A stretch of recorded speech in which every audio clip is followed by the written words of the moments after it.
Welcome everyone to Speedruns today. I'm your host Jiggy, and today we have some incredible speedruns for you. But before we get into that, I need to let you all know that we have some incredible speedruns coming up this entire week. If you are curious to know what is happening here on the GDQ channel all week, you can go and check out the week's schedule and explore our entire season lineup. You can go over to gdq.gg/hotfix for more information on what is happening this week.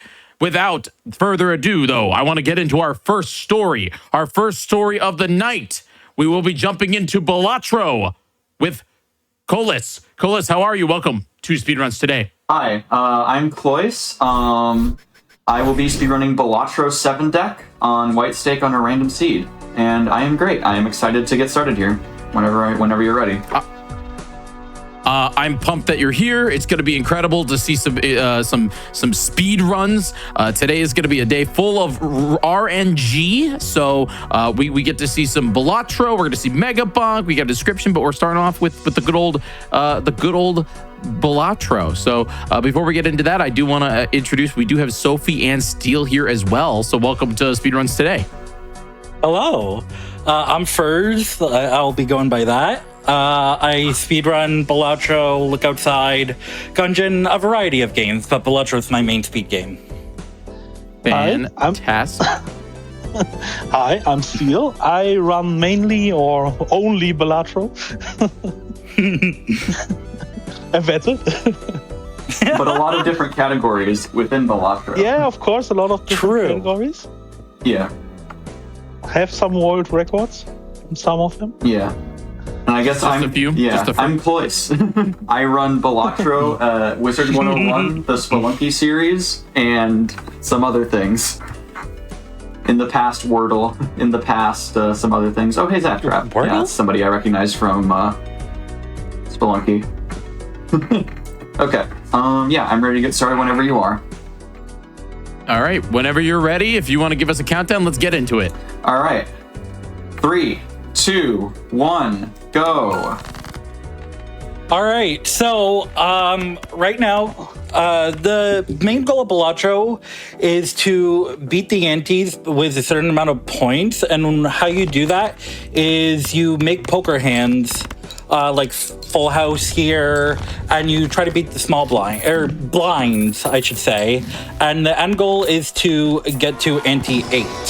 Red card, my goat. Red card. There's different decks that do different things. For example, we are currently on Erratic, which shuffles around your suits, your card values, pretty much everything like that. Cloyce has a deck that has 9 jacks naturally, and that kind of allows him to spam a lot of 4 of a kinds. That's a very high value hand, and he has a lot of good jokers here so far. Yeah, we're off to a really good start, actually. So most of the jokers in the game are going to be providing a stat known as plus multiplier, which essentially is just, so you have your blue number and your red number here. Your blue number is mostly coming from your cards and your hand, and then your red number is often coming from your jokers, and then you multiply them together to get your total score, which will range from 300 at the start of the game all the way up to 300,000, as much as 300,000 by the end of the game. Yeah, and the main goal is to, like I said, get to ante 8. The blinds will slowly scale higher and higher as time passes, which means you need stronger jokers, stronger hands, stronger everything to keep up with the blind scaling. Right, and like I said, 2 different things, chips and mold. Chips mostly not through jokers, but through planet cards, which will give you chips and mold.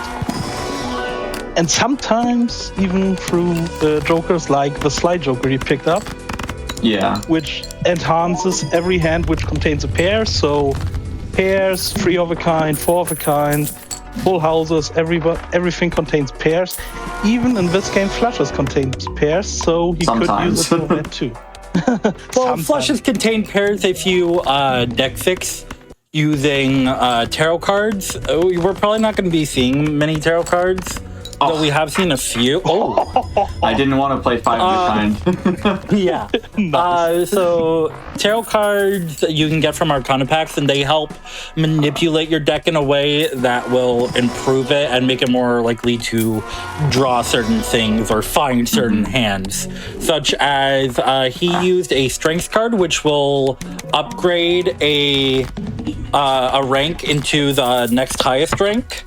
So he did 10s into jacks, so now he has 11 jacks. Yeah. Right. And there's enhancements too that tarot cards can give. There in the shop, there was a Justice. And what Justice does is it'll do basically ×2 the base score of your your hand's molt. So, like, if he had a glass card in that 4 of a kind hand, it would go from 19 to 38. Yeah. And I wish there was a physical version. there have been many people that have made various mock-ups of the physical version of Balatro.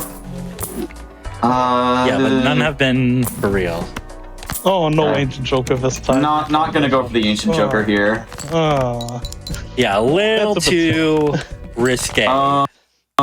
Steel, would you like to explain what this Joker does? It's a very powerful staple Joker. We might be dead, by the way. One of my favorite Jokers in the game. It's the red card. Never mind, we're good. The red card starts as 0 mold, so at first you think maybe it's not too good, but it scales. It scales really good with every pack you skip. You see, when he goes back to the shop, you have 2 packs you can open, and then you can skip them. And if you skip them, they give you +3 mold, which scales pretty good. I say so. In particular, in the context of speedrunning, the red card is especially good because of something like this. There's a mechanic in the game that you're seeing here where I can actually skip the blind in order to save some time by just not playing it and also get some kind of effect from a tag. And a lot of those effects are packs. So just inherently,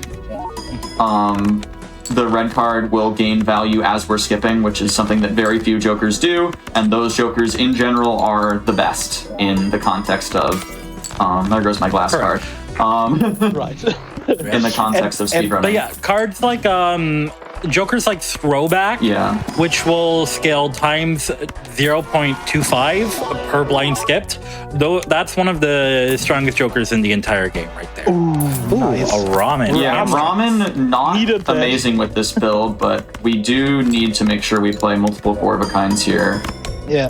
Or Besides the antis, you see a big blind and small blind, which are pretty easy bosses. There are always a big boss at the end of every round, which can have different effects on your deck. Yeah. This time we have the wall, which increases your requirement to score, which can be really tricky.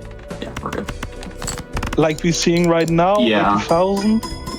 Yeah. But we are still good to go. Yeah, we're still okay. The requirement is ×2 the normal boss blind for that ante for wall. Yeah. And then there's a worse one called the Violet Vestal that's on ante 8. And that's 3 times the score. So if he gets that, he'll need to score 300,000 to win. Right. And the Violet Vessel is run into that. by far the worst of all of the finisher blinds in the game. I would consider Crimson Heart is almost up there. I would say it's not really quite the worst. Okay, this is actually a little better. It depends on your build. Some builds will be killed by Crimson Heart more than by Violet Vessel. Yeah. Okay, decreased level is a little annoying here because we have been leveling up 4 of a kind quite a bit. But we should. Shouldn't be 5 of a kind enough? Oh, true. We could play 5 of a kind. Would it be enough though? It might not be. I'm gonna play the 4 of a kind. Just to be safe. And then I might also play a flush house if we're not. Okay, no, we should be okay. Yeah, the pair wins. Yeah, the pair wins here. Flush wins. Flush, again, we were talking about flushes containing a pair as a weird interaction with the weird deck building that goes on in this game. Yeah.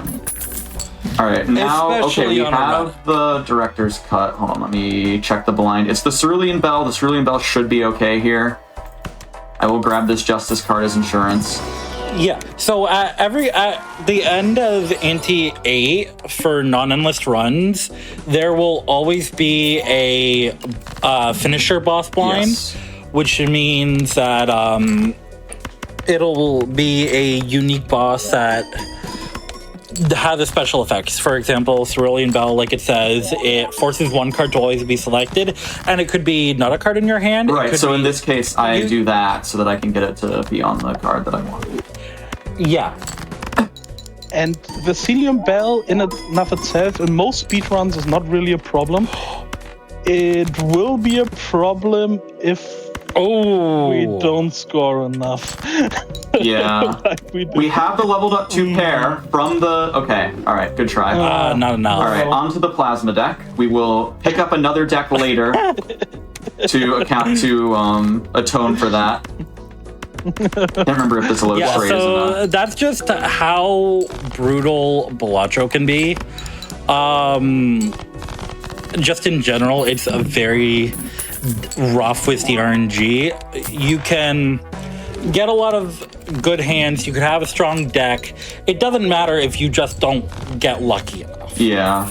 Okay, In and this particular thing, it's about the 4 of a kind is a pretty high hand, so you need 4 of the same card, which sometimes with really bad luck, like we saw, he had like 12 jacks and only draw 6. I didn't just draw That's enough really jacks, and then also obviously the Cerulean Bell kind of does a lot to go against that build. Unfortunately, that is why that strategy of the erratic deck 4 of a kind isn't meta anymore. I just like to show it off. It's kind of an old school meta from back when the first game came out. We didn't know what we were doing. yeah. But So yeah. now we're on Plasma deck, and the thing about Plasma deck is it balances out your chips and molt. So it'll basically split your score and then put them in both chips and molt. So like, for example, he's been leveling up pairs. He has the ice cream, which is now at plus 85, I think. Yeah, plus 80. It's melting over time. Yeah. As with many of the Jokers. It gets spread into chips and molt, and then it gets calculated like that. Ooh, photograph. Yeah. Which Looks inside. which most of the time makes the scoring a bit easier Should take. if you find chip jokers. But the biggest problem in Balatro is there are far more plus jokers for mold than chips, so it can be tricky to play on this deck, especially if you want to go fast. Actually, have becomes not very- even beaten this deck yet. I never beat. I just haven't. You said this was your summer game. It was my summer game, and I played. But did he do it quick? I only played the checkered deck. That's all I played. Oh my goodness. If you don't play deck, I give you some tips for plasma. Yeah. There are The two blue different numbers are bigger than the red strategies you can do.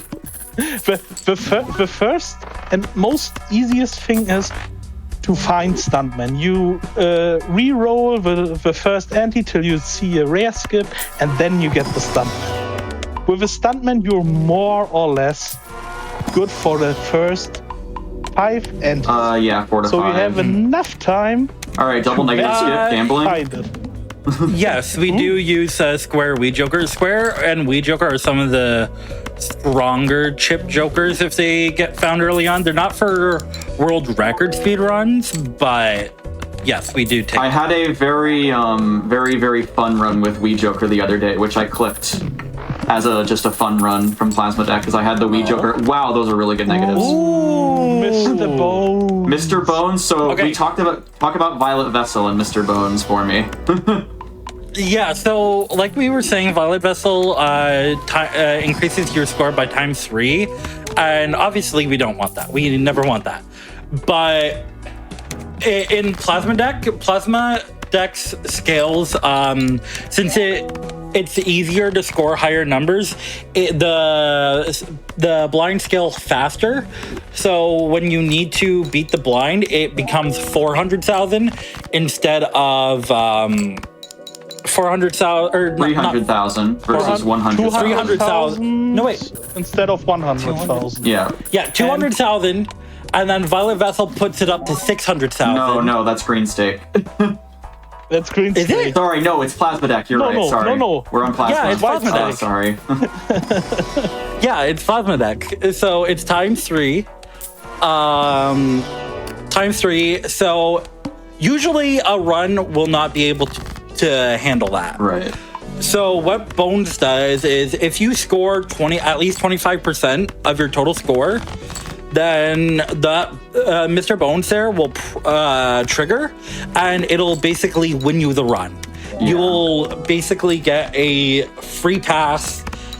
You won't get any money or anything. You won't get any blind money from that, but any planets that you have or blue seals in hand, which are giving us these planets, any gold cards, which give you $3 of held in hand, anything like that will still trigger. You just won't get any money, and Mr. Bones will be gone.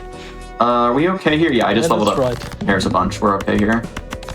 Yeah, as long as you And we have the face bones cards, I just think in you're fine. case.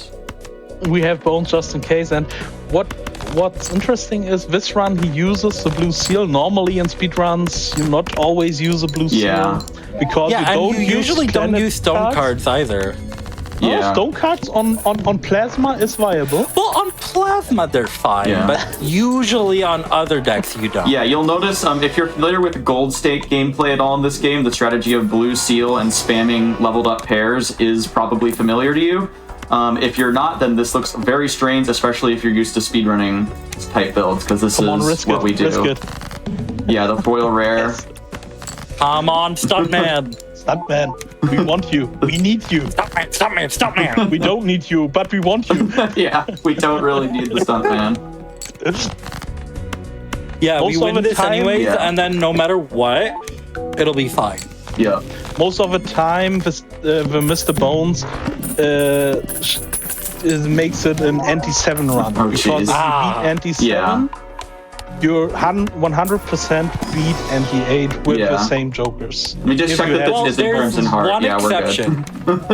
Yeah, Except Crimson it's Heart. Yeah, so a funny interaction with Crimson Heart is if you have Mr. Bones and you're on Crimson Heart, if the Crimson Heart selects Mr. Bones as your last Joker and you lose, then it won't trigger. Yeah, and you because still it's just straight up currently lose. debugged. Yeah.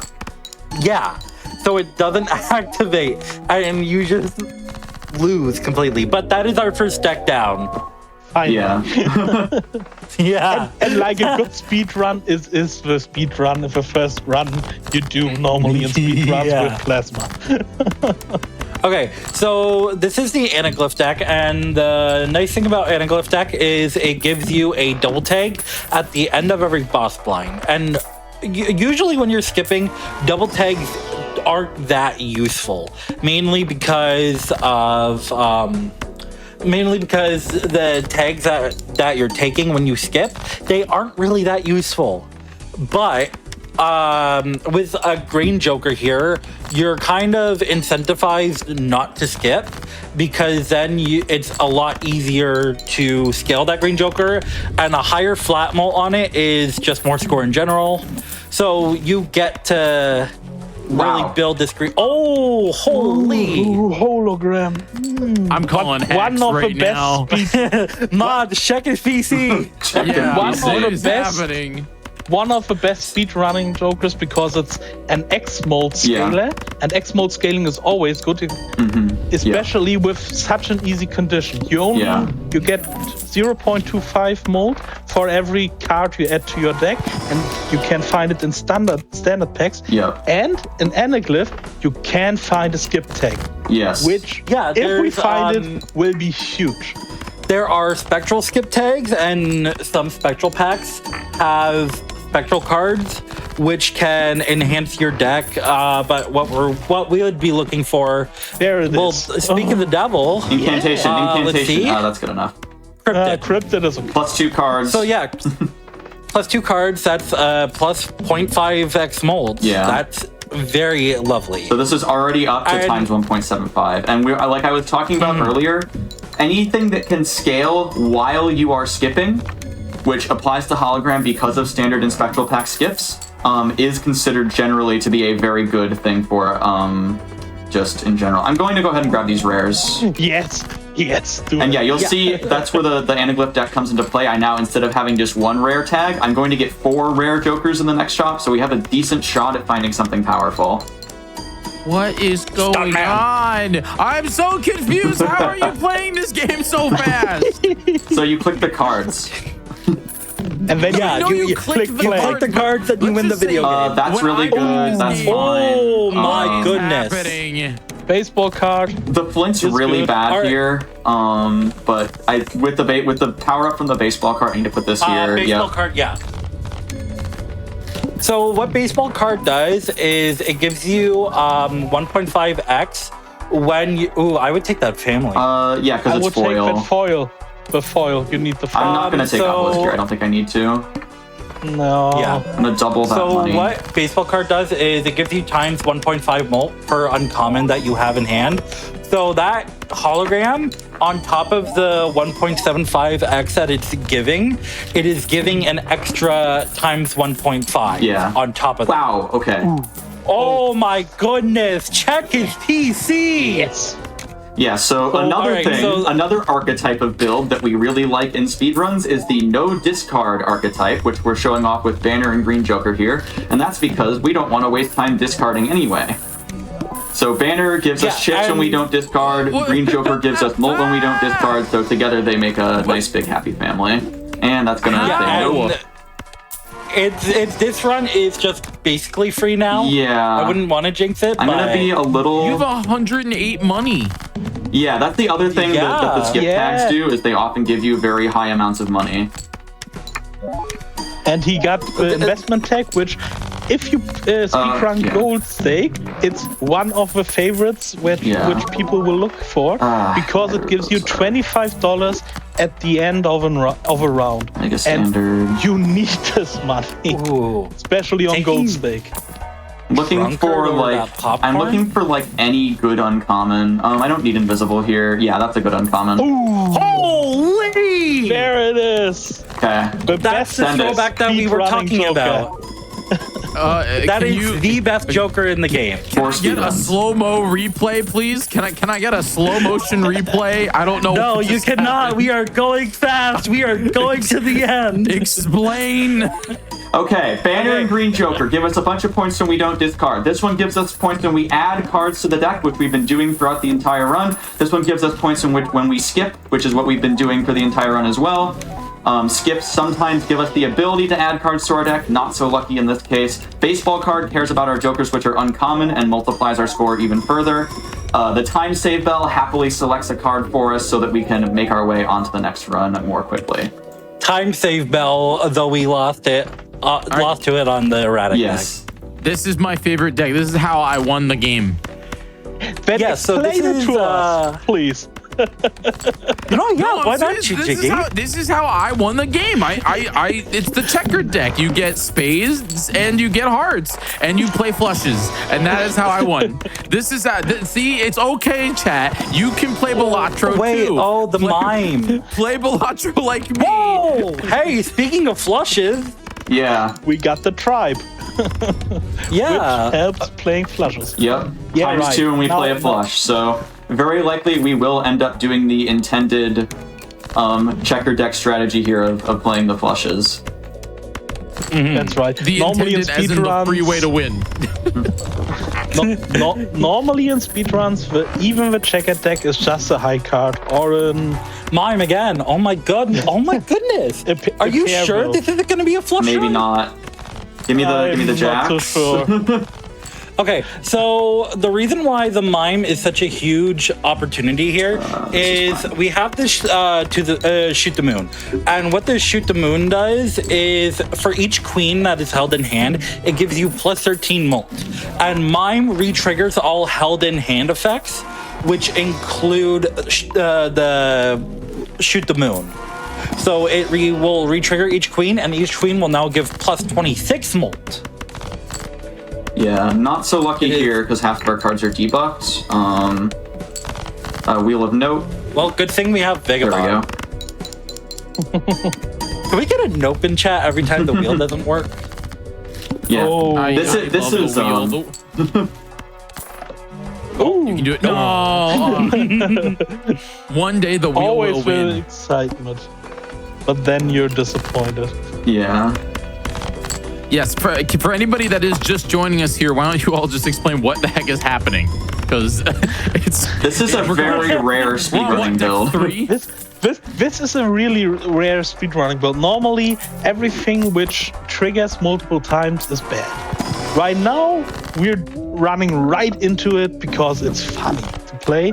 Nice. Okay, that's huge. Holy! Wheel worked. Okay. Wheel worked. Nice. Yeah, we got the foil. Clubs are debuffed. Yes, That's going to be a big problem for our deck with no clubs in it. Oh yeah. Yeah, wow. How are we ever going to You have a moon. You have a moon. That's true. I could I make only tell clubs. you that. This is Oh Speedruns my today. God, We are currently maybe. running 7 deck. 7 deck. You have to Balatro. take the photograph. I saw a Chad Yes, earlier. it's a 7 deck. Water's a little Yeah. scary. It is. It's very It scary is. here. Everything right now depends on finding a queen. Yeah. If we don't draw our pretty queens, we'll scary. instantly lose. This is a pretty unstable build right now because we need at least one. Baron! We'll go half Joker Yeah, to try to you could stabilize. have done the Baron. Ah, there we go. Okay. All right, we are off of flushes. I regret to inform you. Okay, we drew a queen in the opener. Bummer. Oh, but you're not getting the, The times half Joker 2. value. Oh yeah, sorry, you're right. Yeah, the half Joker.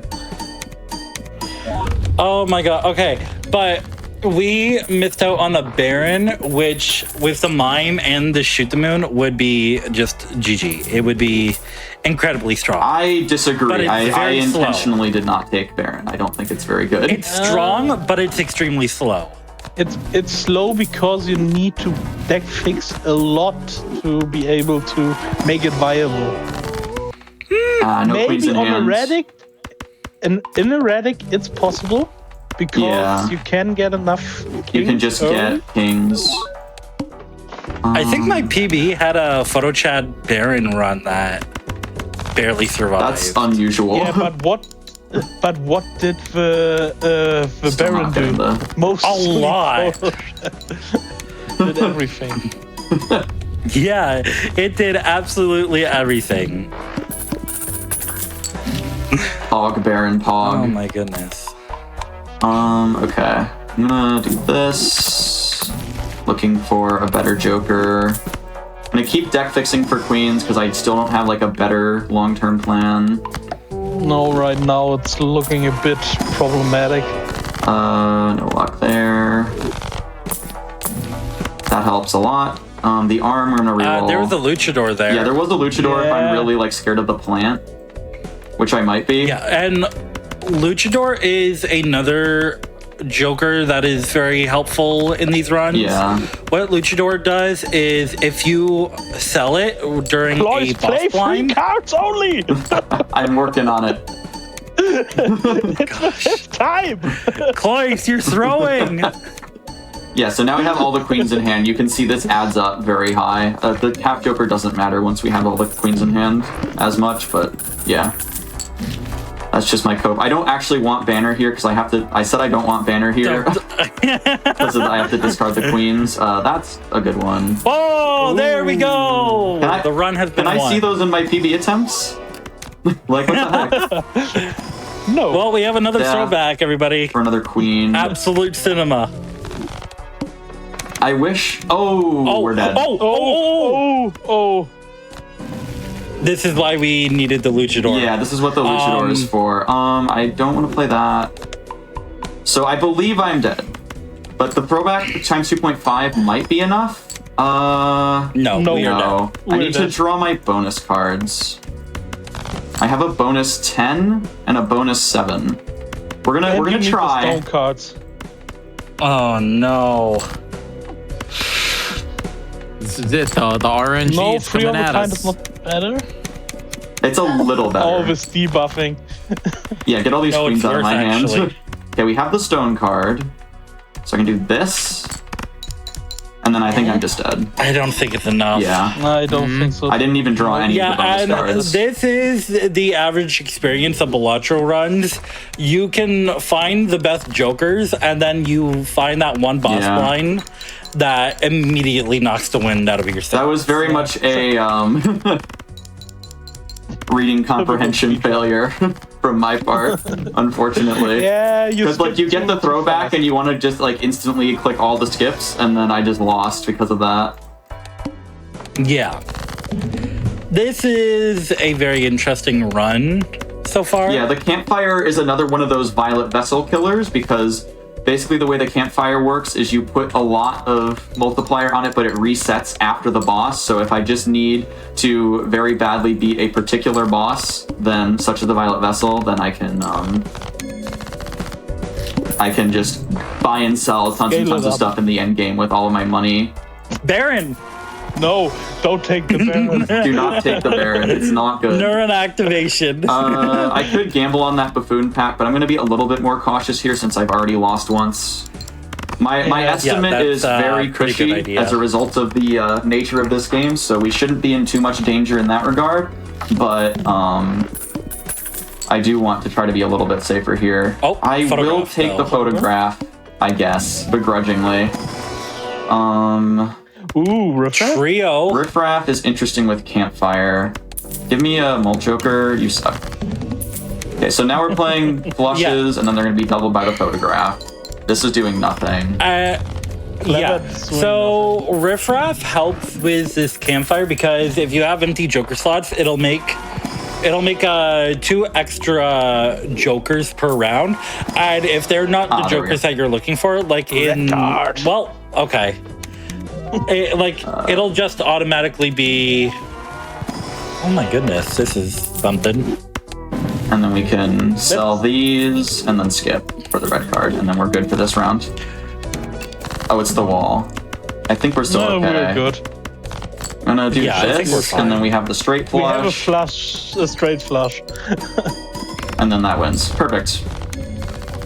Hooray! So now we have the red card, which, as we said before, is very good. Just in general, long-term plan. Would you take that overstock? Potentially. I'm gonna take the buffoon pack here. Yes. I'm looking for chips at this point. Mostly Constellation's good for a slow Well- play build. I will also take Burglar or the Burglar. Mystic Summit. I was wondering how much planets and like the constellations help with fast runs like this. In general, they don't because the animation for leveling up a hand is very slow. So if you're playing for world record, you would never take Constellation. But in Just this type, a marathon friendly. It's there marathon was the friendly. Pareidolia. Constellation is really marathon friendly because yeah, right. I should be taking. Scaling There's a nicely. kind of back and forth between Constellation and red card there. I should have taken Overstock, but I forgot. Oh wow, yeah. it's fine. So Mystic Summit's not online here, but that's okay. If I really wanted to be super slow and safe, I would have kept the Burglar, just because it lets me play a lot more hands. Obviously, playing more hands is slow, but it does also score more points. What the Burglar does is it takes away your discards and replaces them with extra Ooh, wait, hands. loyalty card No. No. over Mystic Summit. no, Mystic No. Summit's fine. Yeah, I mean, so I'm not using like, it, but it's a good Joker trust. Balatro is so wild that like I would have taken that loyalty card over Mystic Summit in a heartbeat, and you have 2 people here that wouldn't do it ever. Right. So this, I don't Ooh, think Castle? I guess I'll level the flushes. Castle is really good on the checker deck if we want to be here for 10 minutes. I mean, I think I I'm mean- okay, actually. it would allow you to get your Mystic Summit value. Okay, you got to take At photograph this here. point now, photograph is still terrible, but I will do this. I'm sorry. Photograph is not the move. We will not be looksing inside. Yeah, Castle is fantastic on the checkered deck. What Castle asks you to do is discard cards of a particular suit, but it can only pick suits from your deck. So if there's only 2 suits in your deck, then the castle is generally just going to be a lot easier to get going. So But yeah, that's kind of the takes situation time there. because discarding. The animations are so slow. It's unbelievable how slow the animations are. It's I guess I'm playing. it's a slower this now. animation than ramen, which also triggers Yeah. an animation when it discards, which is very interesting. Yeah, I don't know why the animation for Castle is so slow, because the other on-discard animations like Rebate and Ramen are much faster. It's just a very weird little thing about it. I'm buying and selling, by the way, here, not because I hate money, but because it buffs my campfire, which helps me win faster. But also because you hate money. A No. bit of hating money. A little bit.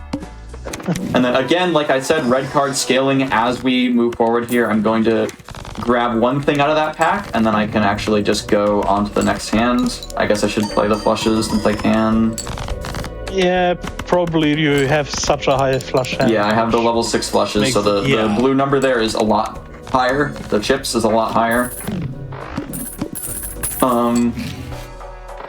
Again, we're just going to keep spamming all these packs of red card. The pack opening animations are also pretty slow, but I still think red card is Is generally it maybe worth about it. time you would? Yeah.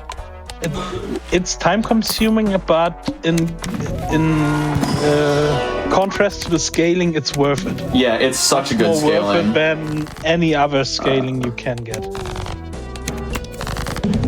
I'm surprised you're not really going for much campfire. Yeah, I'm mostly keeping it in the lineup just in case I run into a difficult final boss. You can see I'm already scoring enough here. Is this an ace? Yes. Okay.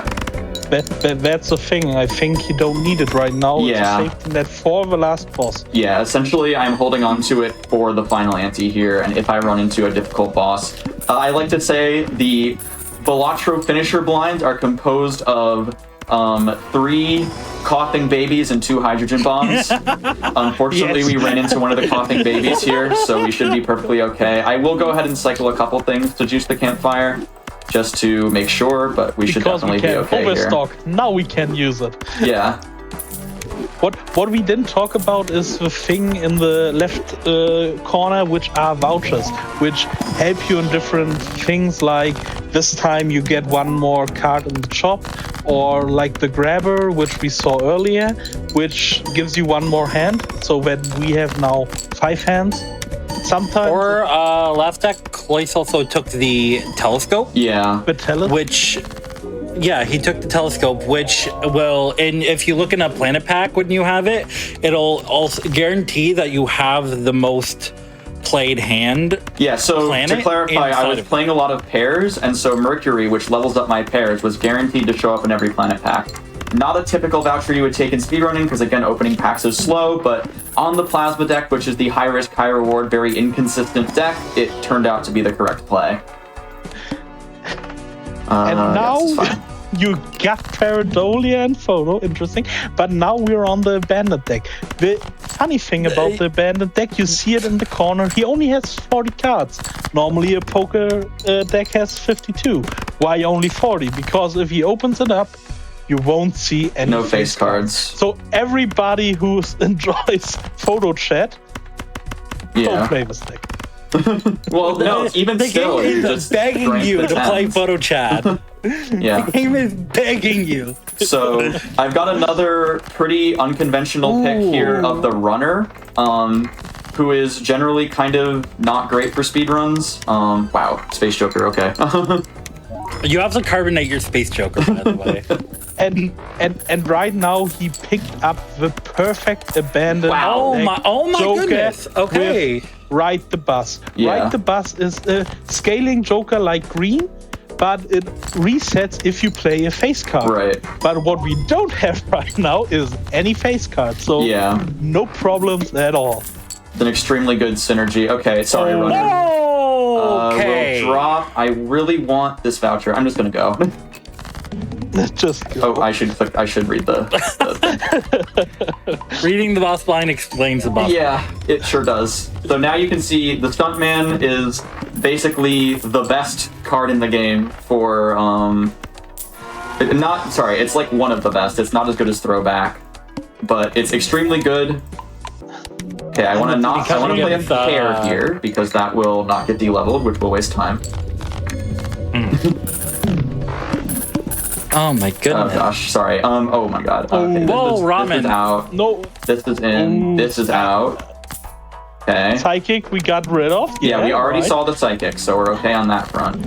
So Yeah, this is just this is a run that we would call a full skip run, which is you basically ignore everything else in the shop unless something like really good directly stares you in the face, like that director's cut, and you just full send it down the way and hope that you don't get a hydrogen bomb at the end. Yeah, I think we are. Well, now that we got that voucher, we're mostly hydrogen bomb proof as well. Yeah, it's like the game has a very thick sense of humor. It does. Okay, dude. no, What? No. What? Rage bait. Rage Not again. I did this to GDQ as well. Rage bait. Yeah, you. I mean, it is better than the Space Joker, so I should have taken it. What he's done is he had the. It's the eye. This should be okay. Best Jokers in the game. You should. Yeah, it's really bad. That's really bad. But I didn't activate half Joker there. Okay, I need to draw 3 of a kind. No. Okay. Level me up. Okay. 2 pairs leveled up. Oh no. Leveled up again. Ooh. 16 molt. Oh, okay. Oh my goodness. That's extremely unlucky. That's really unlucky. That was the only boss which could kill this round, and that was the eye. The eye is something which counters card sharp, where if you play multiple hands with the same hand type, like pair or high card, it gives you free X times 3. Yeah. But the eye countered it because you can't play 2 hand types. Yeah. So if you played high card, you can't play it another time. And the other, the big reason of the luck, you know, that's the power of that RNG. Yeah. To kind of explain a little bit more about what happened there, there is a tag in the game that re-rolls the boss for you, you know, in case you run into a bad boss. Unfortunately, due to a mysterious programming, when you use that tag, that means you can't re-roll the boss like I would have been able to otherwise with the director's cut voucher. So I got not only the fact that I got the eye, but that I specifically re-rolled into the eye off of a boss re-roll tag basically screwed me there. Oh, this is interesting. And this is the other more or less best chip joker in the game, the bowl. Yeah. It's instead of Stuntman, which gives you 250 flat and decreases your hand size, this scales with your money you have. So keeping money is really good. Problem right now, we don't have any other jokers or money. or money, so it's not that good right now. Yeah, this is a cosmetic obelisk at the moment. I'm gonna actually sell it. It's very shiny. It's very shiny and useless right now. Yeah. What's saving us right now is he has 2 straight levels, and straight is a really good joker, which you can use. there's believe. I believed a little too hard. Well, the rebate's pretty good. Yeah. So what the rebate does is it'll select if I want to a slow play certain this card. I can do that, yeah. Yeah, so it'll select a random card and that it is in your deck, and if you discard any card of that rank, it'll give +$5. Yeah, which is again that is like one of the most powerful common jokers in the game, just in general. Not amazing in a speed run, just because like you don't really want to spend the like time to sit there and discard the right cards. But it can work. It's always a trade-off between the time. Ooh, this is This is probably a flush. Ah, no luck. Wow, look at that. Oh, wow. That's crazy looking. So at this point we you have another discard. And then Play the 2-pair and hope. Yeah, pretty much. this is a heart, so we're gonna go like this and look for the flush. Uh-oh. Ah, no luck. That's a bad play for me as well. So we're still, okay, money. Money. Yeah, we like money. And that's the other thing. You really need both parts. You need chips, but you need the mold. Yeah. Without mold, in the early stages, you run into problems. Yeah. So most of the time, if you see a chips and a mold joker, you always take the mold joker first, because chips you can figure out later. Right, like through the Saturn cards, we had enough chips if I were to play straights. Yeah. Nope, that one doesn't do anything. Oh my god! Ah, there we go. It keeps showing. Okay, there we go. These are jokers of all time. These are jokers that do something. Some of them, at least. Fortune teller's sitting pretty. You can. I mean, you can make the fortune mold. teller do something. That's true. If I click on the temperance, it'll be +1. Yeah, it is very hard to follow this game. Speedrun, that is very true. We try our best in the explaining department. In reality, though, it's like you can't really describe what is going through your head. It's like this is math. It's determining it's math, and we can describe something. Like we describe one joker, and in the next 20 seconds, he deleted that joker. Not interested anymore. Yeah, it's such a volatile run when it comes to different, what you need and what you're looking at. It's tough to explain, but it's just this is the high level gameplay. Like my way of playing this game is I'm gonna take 20 minutes on one turn. That's how I play it. That's why a lot of YouTubers like Dr. Spectre comes to mind. He does a lot of he does Balatro speedruns. He does a lot of gold stake speedruns, but he also does a lot of just normal high level runs or world record score runs and whatnot. And he is very calculating and very careful with his actions as to not have mistakes like Cloyce is making. Right, yeah.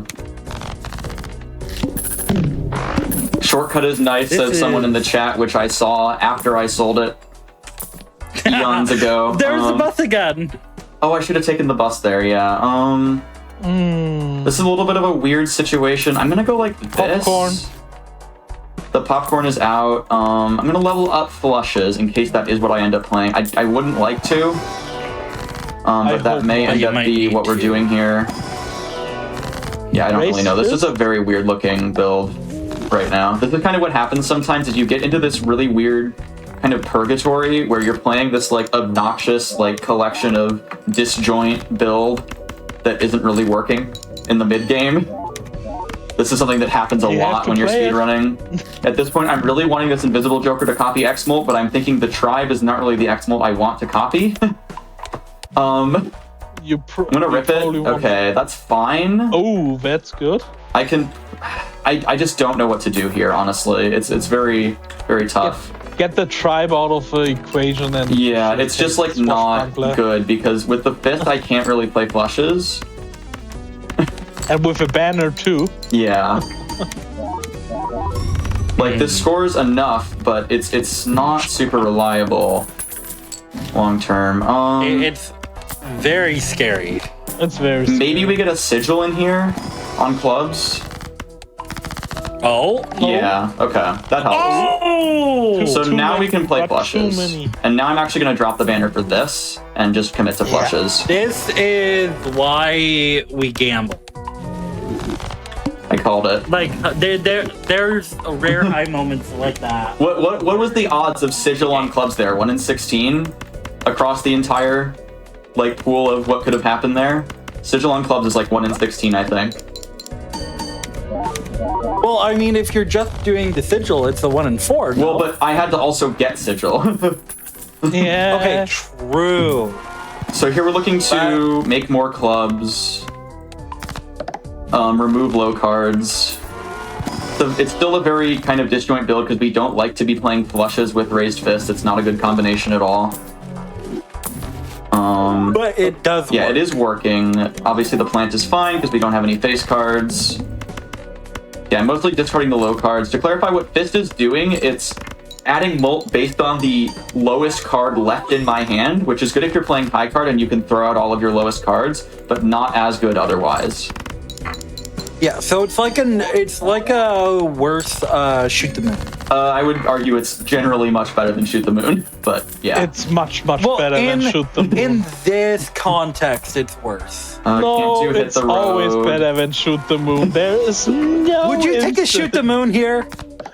We don't have you're any on queens. abandoned. Exactly. My point is proven. Argument is done. Seeing double technically works, but not easily. I could pivot off of We have flushes too for many seeing clubs. double.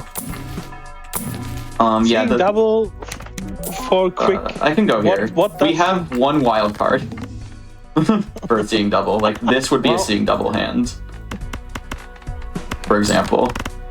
But seeing double wants a club and something that's not a club, so this wild card would count for that. But it's a little awkward for sure.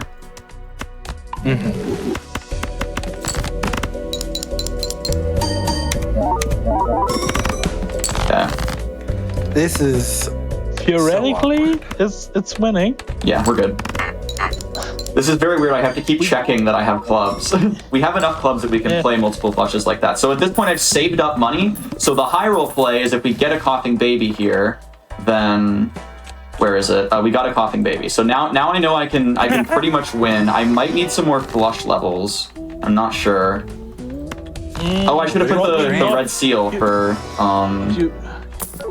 You need enough. Do you have enough clubs to play? to play four flushes. Yeah, I have exactly enough. hey, that wheel. That wheel actually hit's quite pretty huge. good. Yeah, I should open this. Yeah, This is a that's- little awkward. I'm not super confident that this wins. There's Shoot the Yeah, Moon. it's- Hangman helps a lot. Chariot actually That helps. Chariot wins. does, Chariot wins. too. So what that chariot does is, if you have a chariot, if you have a steel card, which is what you get from a chariot, on like a 9, and then you also have an 8, you could move that 8 before the 9, and the raised fist will trigger before the, Yeah, so like this, and then the fist will trigger Yeah. first. and then the steel the steel afterwards will multiplies hit that, for the yeah. times 1.5. Yeah, that works really well there. Just have to drag that to the I'm left because the helping game really is weird. good. I think so too. Okay. Nice. Hey, there we go.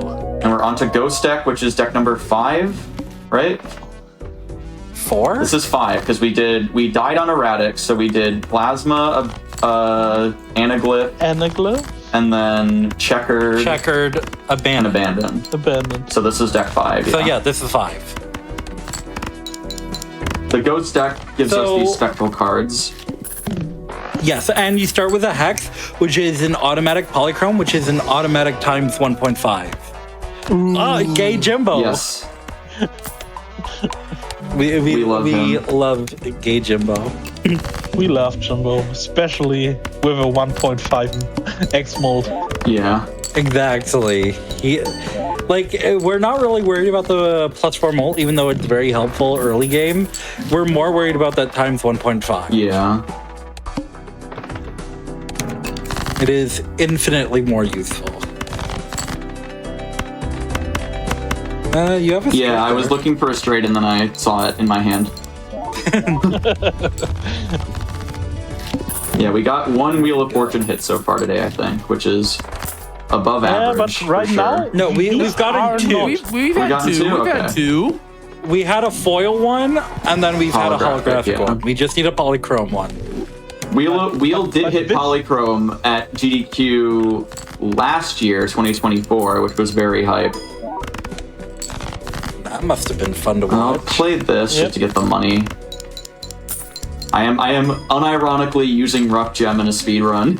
and What you does this have world to. come to?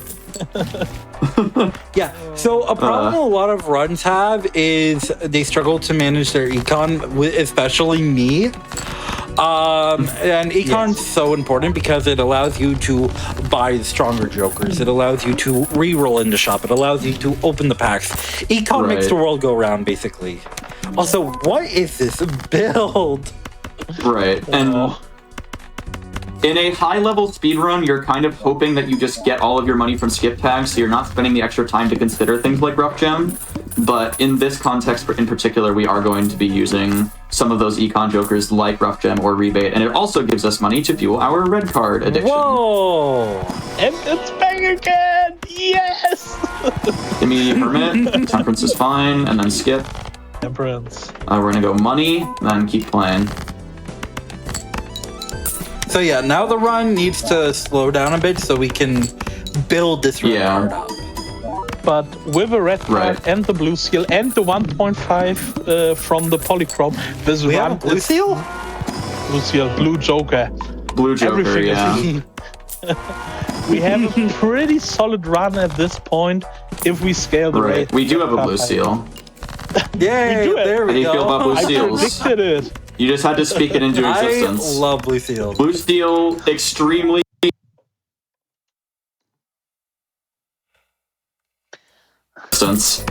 Blue steel, extremely overpowered. Ability. Would you sell that rough gem for the judgment? Ability in this game. Yeah. So.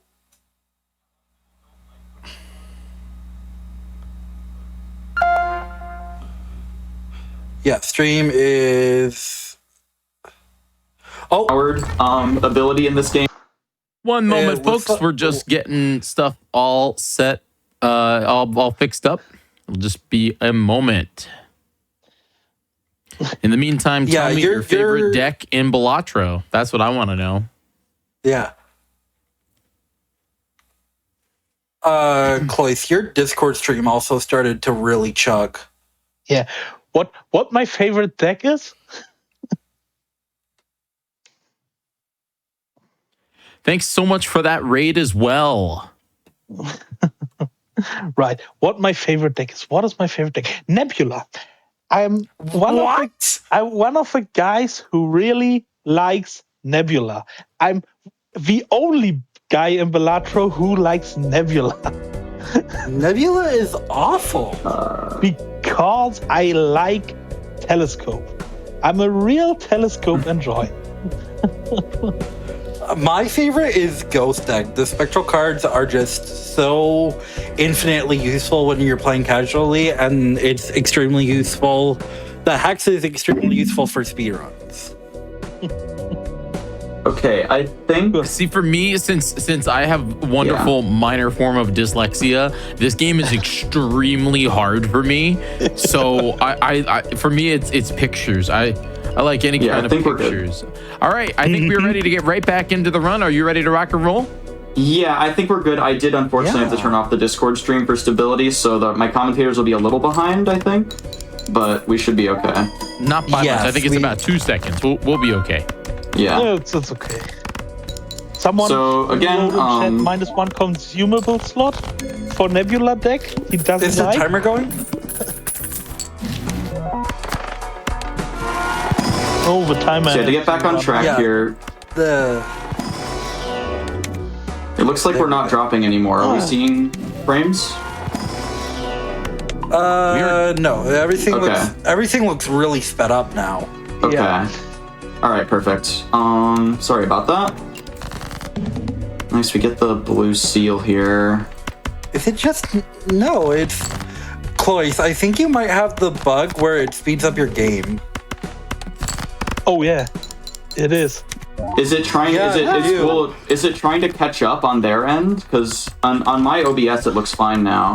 But it could be trying to catch up if it was lagging before. Yeah, because on my end I'm playing at normal speed. Yeah, right now we're playing also on normal speed again. Are we? It feels a lot faster. No. Yeah, now it's okay. Okay, we're good? Yeah. Yeah. Okay, apologies. Okay. And what we're talking about, it's a bug we discovered at some point that if a game lags or is behind or it has to catch up because it didn't run on its perfect conditions, the game speeds up. So every animation is faster and everything, which would be really good in a speedrun, but you can't really replicate it easily and it's not allowed. Yeah. I like that you called it normal speed, but this is still like the fastest Balatro gameplay I've ever seen. Yeah, I get caught up on 4x speed a lot myself, personally. Like, I always think I get the bug because everything just goes so fast that it's difficult for my brain to like process. Oh boy, another coughing baby. Yeah, we should be okay here, I'm pretty sure, right? Yeah. Let me just check how I'm scoring. I would take the pants over the rough gem, but yeah. Yeah, that's true, I should have. Doesn't super matter. But yeah, we're good. No, it doesn't matter. What's interesting, what speedrunners look, you want to have 25,000 or more points per hand, and that's the requirement you're trying to look out for to skip more, because most of the last blinds you can beat with that requirement easily because of the coughing babies. Everything below, you slow down a bit. You should maybe. I would sell the negative. Yeah, that's true. Negative. Yeah, you need to sell the negative. Yeah. Or else we can have a problem. The blue joker. I need to play the Hierophant card if I have another king in the deck. Yeah. Uh-oh. The foil would also work. Okay, that's dead. Oh no! That is my fault. All right. This might be a 6-deck run, folks. I am so sorry. Hey, that's okay. We're rocking and rolling here. We're gonna see as many runs as we can. 6-deck. I had to average it out because I did so good at GDQ that we got 8 decks. Yeah, right. Yeah. There you had your first 2 runs were really that's good. my fault. I didn't think about the chips from the cards being important there. Steel, question, is screen share lagging for you at all? It lagged a bit, but now it's okay again. Okay. That was a little odd. Oh, and there's the bust again. So any kind of scaling flat mult that also has polychrome on it is insanely strong. So what he could do is basically... Yeah, this is really good. Yeah. What Cloyce can do basically is just kind of sandbag until the last hand and then play a stronger hand like a straight and get the extra mult from the extra hands and the polychrome. Right. Of course, now... Okay, now we just need to find money. Well, there's a holy... Okay, we were a little behind because I'm just seeing the bull now. Yeah, the bull... Now we're good. And only need money.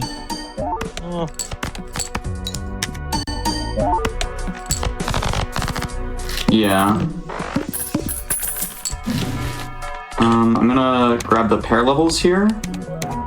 So orbital tag, one of my favorite tags in the game, just upgrades one of your hands. We've been seeing those planet cards leveling up those hands. A very nice, powerful, safe strategy for this game, even though the animation is slow. Just need another minute or two just to get back up. No problem. But we will be back just a moment. Just a moment. In the meantime, I'll just want to let you all know about one of our incredible communities that's part of the GDQ community. It's Black in a Flash. It is a community that uplifts and connects Black speedrunners of all levels. They host special events throughout the year to raise money for charity and celebrate Black voices in the speedrunning scene. You can learn more and apply to get involved at gdq.gg/BAF. And you can also follow them on Blue Sky at blackinaflash.blueskysocial. That's where you can find all of the awesome updates for their upcoming stuff they got going on. Super excited. And yeah, thanks so much for bearing with us here as we get the Balatro run back up and running. I'll let you know about one more. Oh, do you hear that? Do you hear that? They're coming. That's They're not coming. working. It's for the numbers. It's for the math. I don't know. Oh no! The cops are coming for the math. Oh man, Math is not a crime. yeah, I'll let you know about one more of our wonderful GDQ communities. It's the Frame Fatales. They're a community of women and femme who share a passion for speedrunning, gaming, and charity. In addition to their 2 flagship events, they host different activities year-round in their community Discord, like Game of the Month and, of course, randomizer events. So you can type !FF in the chat to learn more about how to get involved with the Fatales. All right. It's time to get back to Balatro. Ready to rock and roll with those numbers? Always. All I right. think we're okay. Let's It do looks it. a little unstable. Number go up. Number go up. We will see. Yeah, I think we're good now. Number go up, money go up. Now, right now. Yeah. As long as the number going up isn't the number of frames dropped. Holy, okay.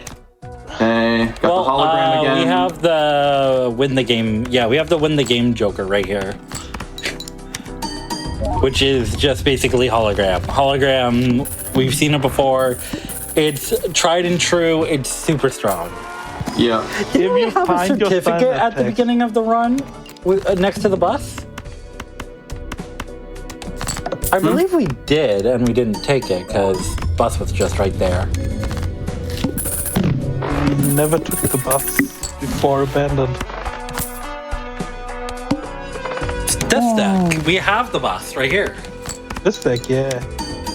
Yeah, there was a certificate in the first shop too. Yeah. Oh, right. There was a certificate. Yeah, I mean, I'm not going to take a Yeah. certificate with nothing, but yeah. Yeah, But right, you know, right now, it becomes very obvious. why, why not take them? Ooh, you get the money from the skip tax. Right now, what he's trying to do is get a bit more money, get a bit more X-Mold on hologram, and we're good to go. And something like another polychrome helps, even if he will never play a face card with Ride the Bus. Yeah. Director's cut is huge. It just allows him to reroll out of any potentially bad boss blinds, and it should be smooth sailing from here, pretty much. Yeah. We say that and Until we get the vessel another- part, yeah. Another small upgrade here. Oh, that's a natural negative. Yeah. And then if he Which I rerolls or if won't. he buys overstock, Because I don't need to. We Then now have he's 2 gonna- negatives. We do have the needle here. We can just beat it outright, so we're going to do that. yeah, we can beat it. yeah. But what negatives will help with is that abstract Joker. Tiny. The abstract will give +3 molt for every Joker card Aw, man, that they that one have. sucks. So these, oh wow. So Damn, these you slugs. negatives will still give +3 molt, Yeah. even if they don't do really anything like this chat. In this case, what the Chad does is it wastes my time. Exactly. First, how much would you give that the other negative is photographed? I don't think so. I'll in on photograph. I'll always bet on photo chat. I doubt it. How about a Sly Joker? That one okay with you guys? You know what? Sure, it is.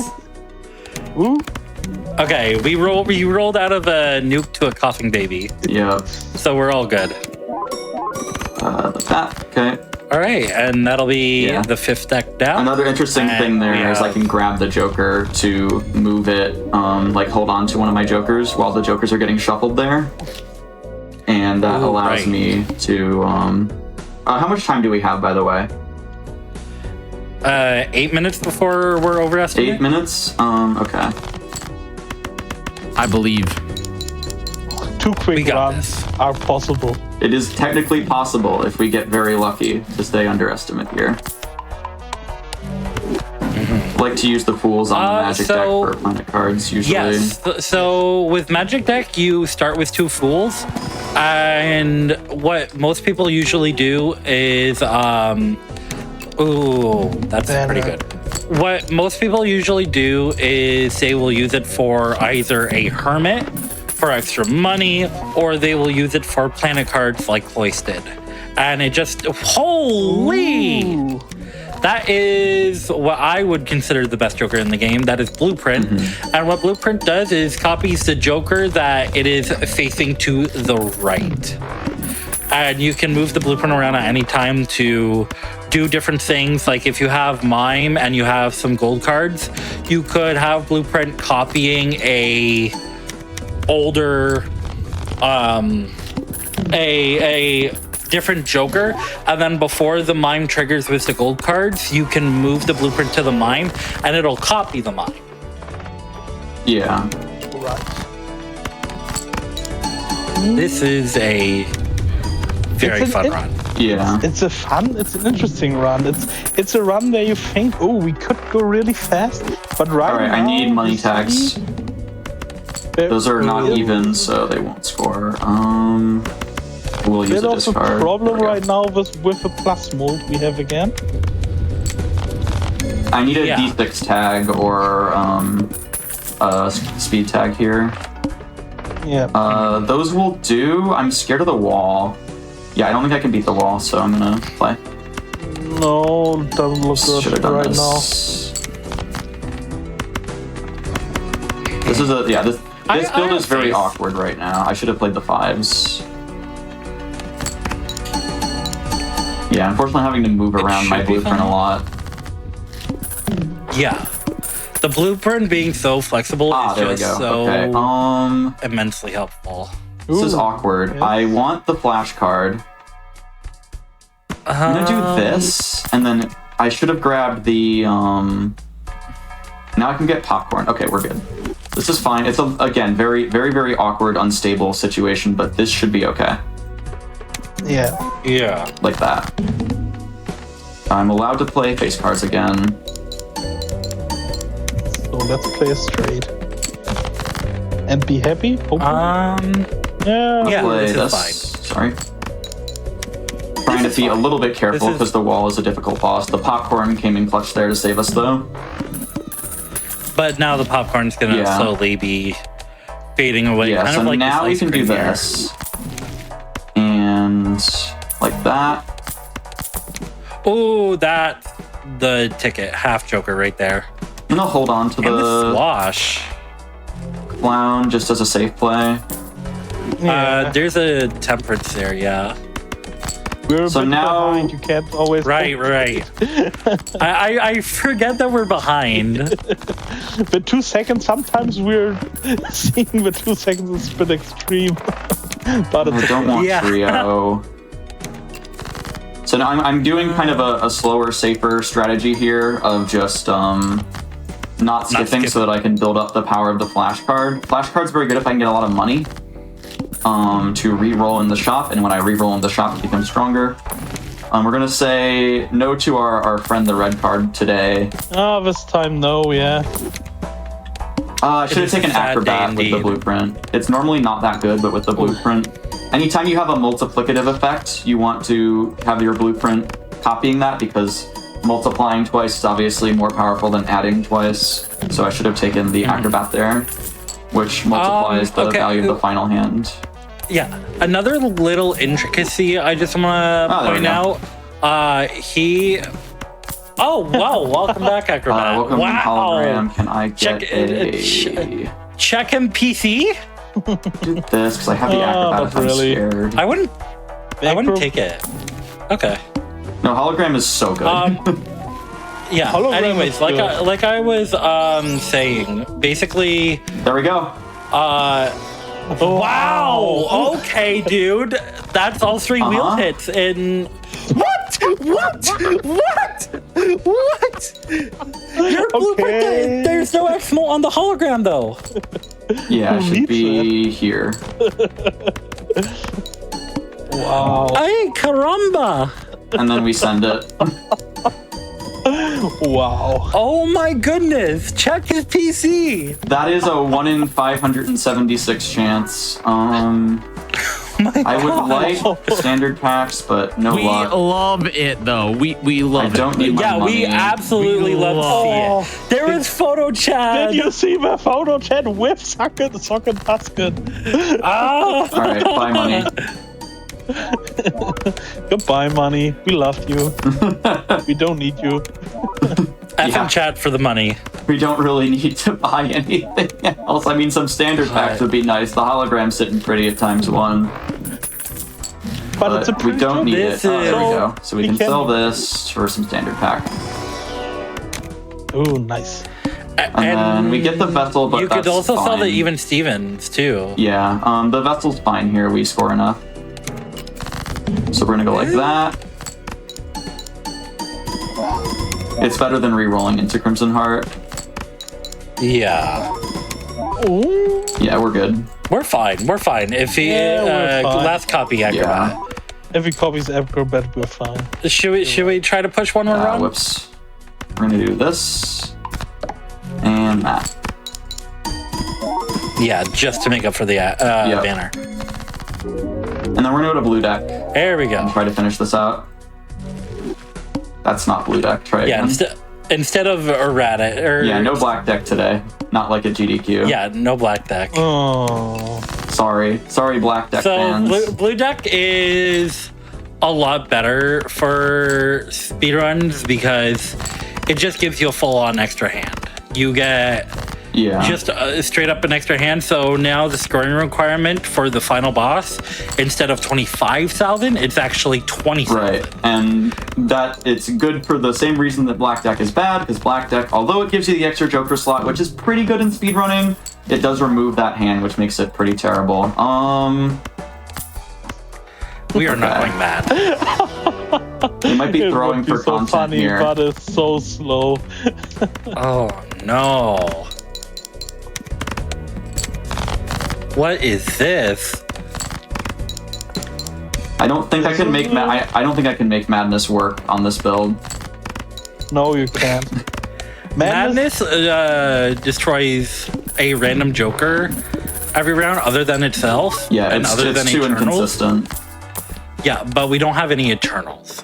Right. Okay, oops, all chips. Well, the way you Okay, use well- the way you use madness in a speedrun is you get it up to like ×3, and then because it only activates when you don't play like it doesn't activate on bosses, then you just full skip the remainder of the run. But that's a really, really inconsistent strategy. Yeah. Because you need the right Jokers after Yeah. you get to 3 times. You need to get very lucky, and it's not that fast anyway. It's just an all-around terrible strategy. Yeah. It's more viable if you play skippers, but not really. But by much. I mean, maybe I can see it on like skipless on higher stakes. On gold stake, Yeah. it's really, really good.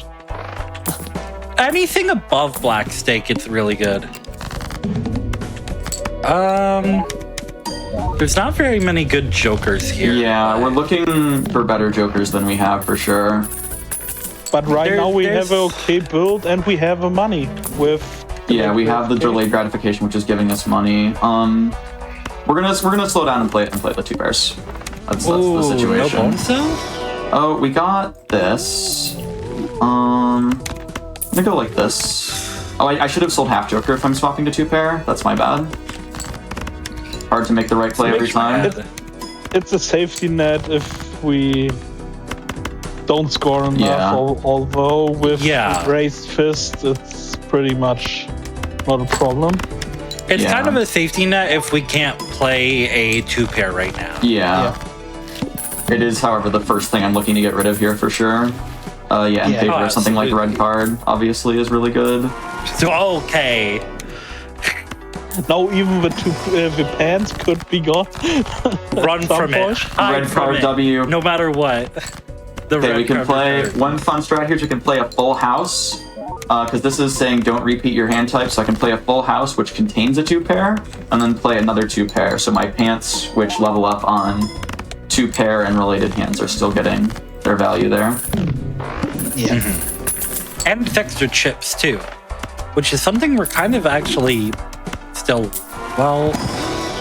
Foil stone card I if you really spoke want too soon. chips. Don't need those. Nice, you get the 2 pair levels. That's really good. But we're going into the arm. Yeah, we are going to the arm. We're going to try it. That's another reason why we might want to have a backup hand, such as full house. The arm says it will down level us if we play like any hand that we have leveled up. Hand. Which not only takes time, but also lowers our scoring potential. Madness. Oh no, not another madness. He shows back up again. He wants to be on the team.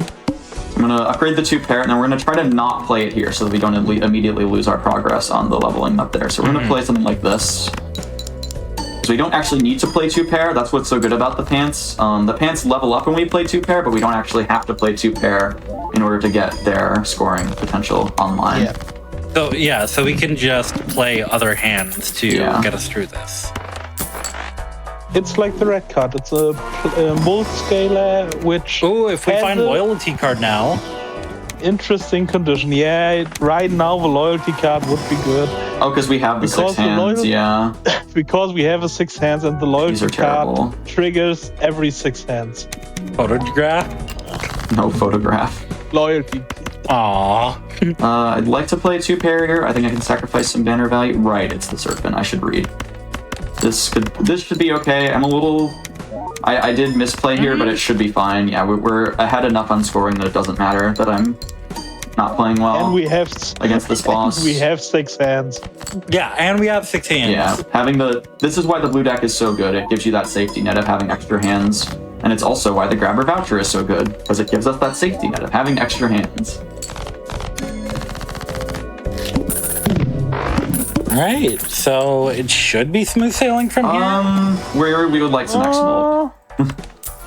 Yeah, X-Molt still. X-Molt would be It's good. winnable if we slow play it, but We're going to lose all of our money here, which is annoying. But we are going to be fine, because we're going to get $25 after the boss. yeah.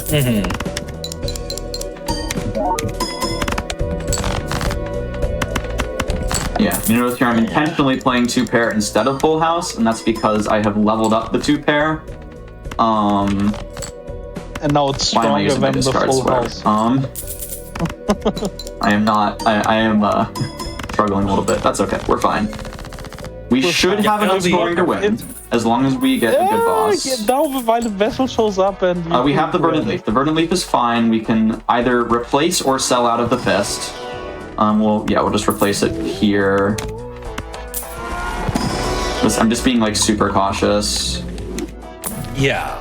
Supernova is plus The 14. It's better Stuntman than- is plus $1 billion, but we actually don't want it here. We'd rather have this. Well, the Actually, the it should banner just could go win. in. Yeah, I did that in a stupid way. Oh, we got the plus 3 hand size. We're good. Yeah. Oh, wonderful. I'm gonna just place anything, I think, with Stuntman. Yeah. Yeah, it doesn't really matter. We have a red card, we have a pants, we should have enough. Yeah. Shout out Stuntman. Plus the red 250 card's is just so actually many. higher than the pan. Yeah, that's Yeah, normal. that's The red why card's it's so really good. good. Yeah. That's And why, GG. GG's. That's That's why it's better than other plus mold scaling jokers Like, in the speedrun. Red card has no business being common. It should be an uncommon joker. We saw it so many times. We took it, I think, on 4 of the 7 winning runs because it's just that good. Yeah. It's so powerful. Wow. Well, seriously, that was awesome. Thank you so much there for showcasing some Balatro and powering through that RNG. It was absolutely It was. awesome. I know now I'm probably gonna want to play Balatro again. So seriously, thanks so You much. absolutely should. It's an amazing game. And Yeah. take the red card. Yeah. Take the All red right, card. Take the Close, Stuntman.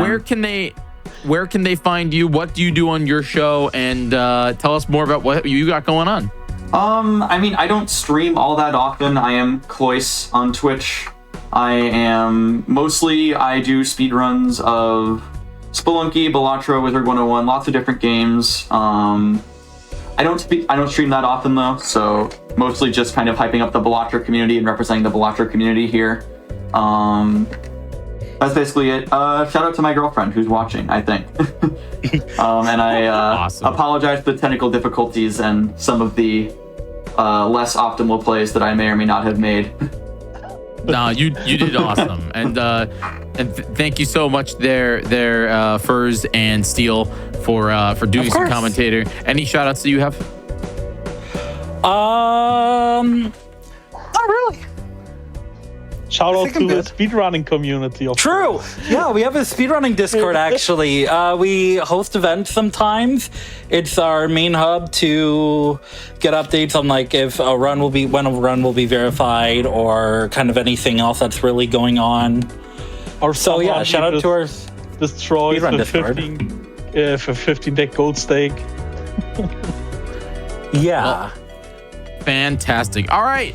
We are going to take a short break, but when we return, it's a run you will not want to miss. Mega Bonk Race. It's a race between Drex and Peebs, coming at you right after the break here on the GDQ Hotfix. We'll be right back.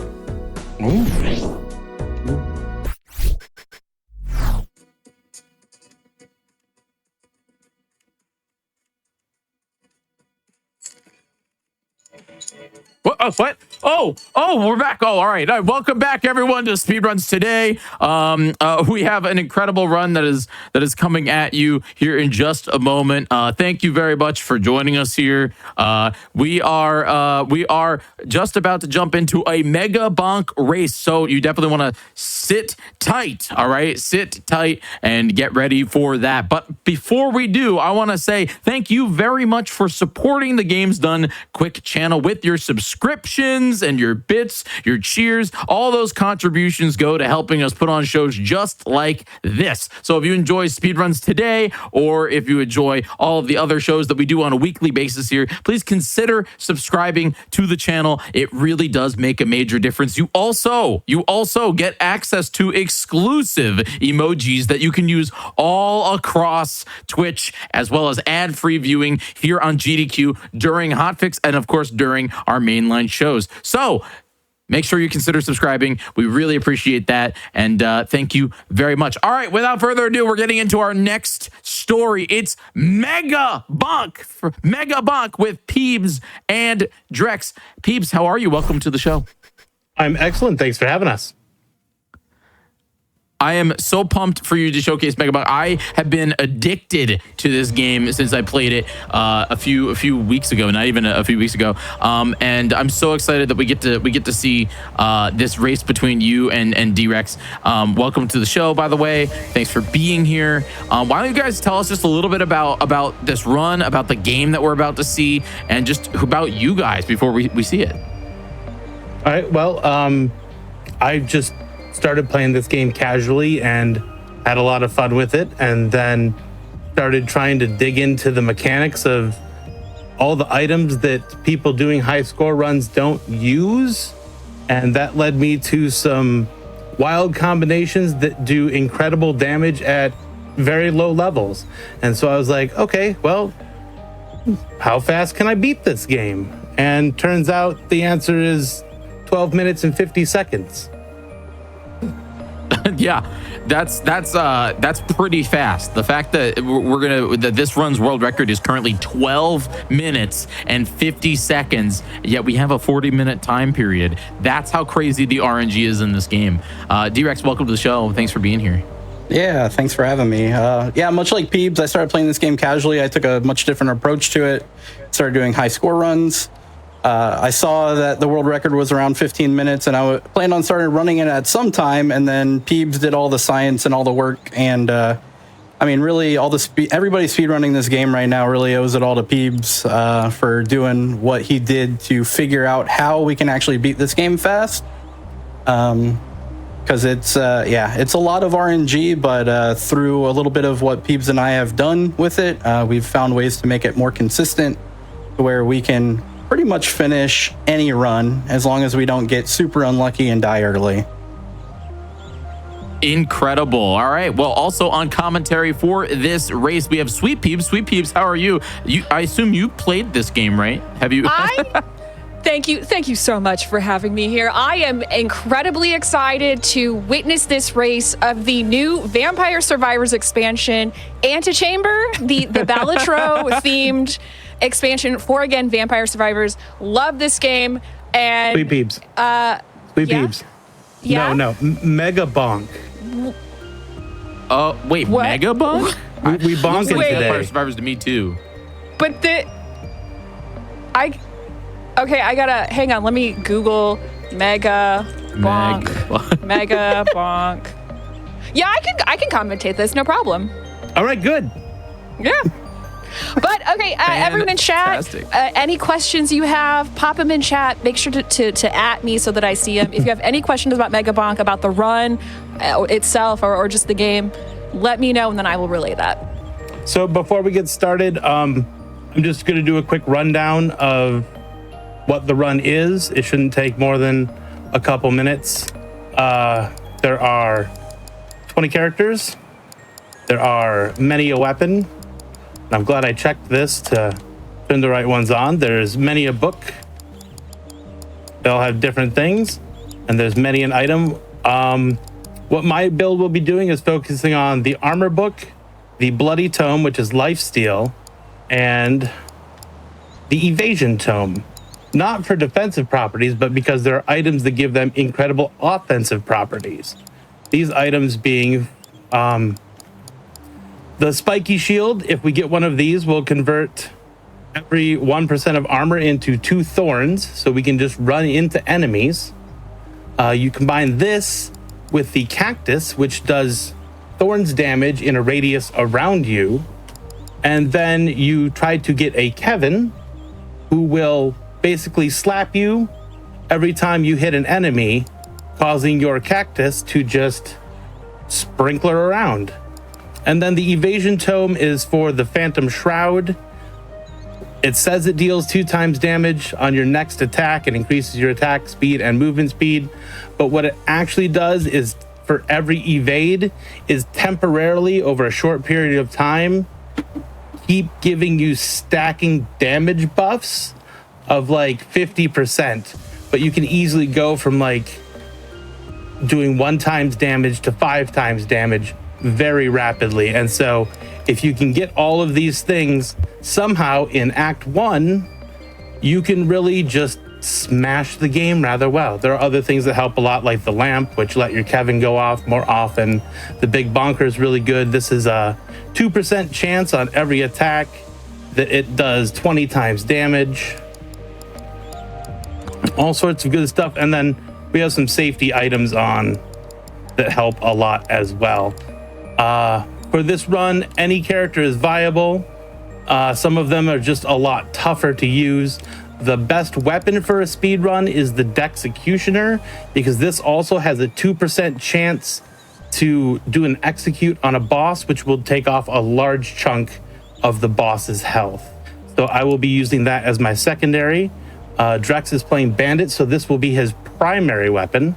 And I will be running as Monkey, because Monkey is real fast, climbs up walls, and his physics don't make any sense some of the time. So, Sweet All Peeps, right, are we before ready we to start, get ready to rock and roll? as soon as Sweet Peeps chooses what monkey I am. Monkey! Okay, well, in honor of Donkey Kong Bonanza, whichever one gives off that vibe, maybe red? Yeah. All right, Guy Fieri Monkey it is. Guy Fieri Monkey. All right, there's going to be some bad Let's words get on the this screen race on the way. momentarily, so everybody look away. Okay, the challenge is set.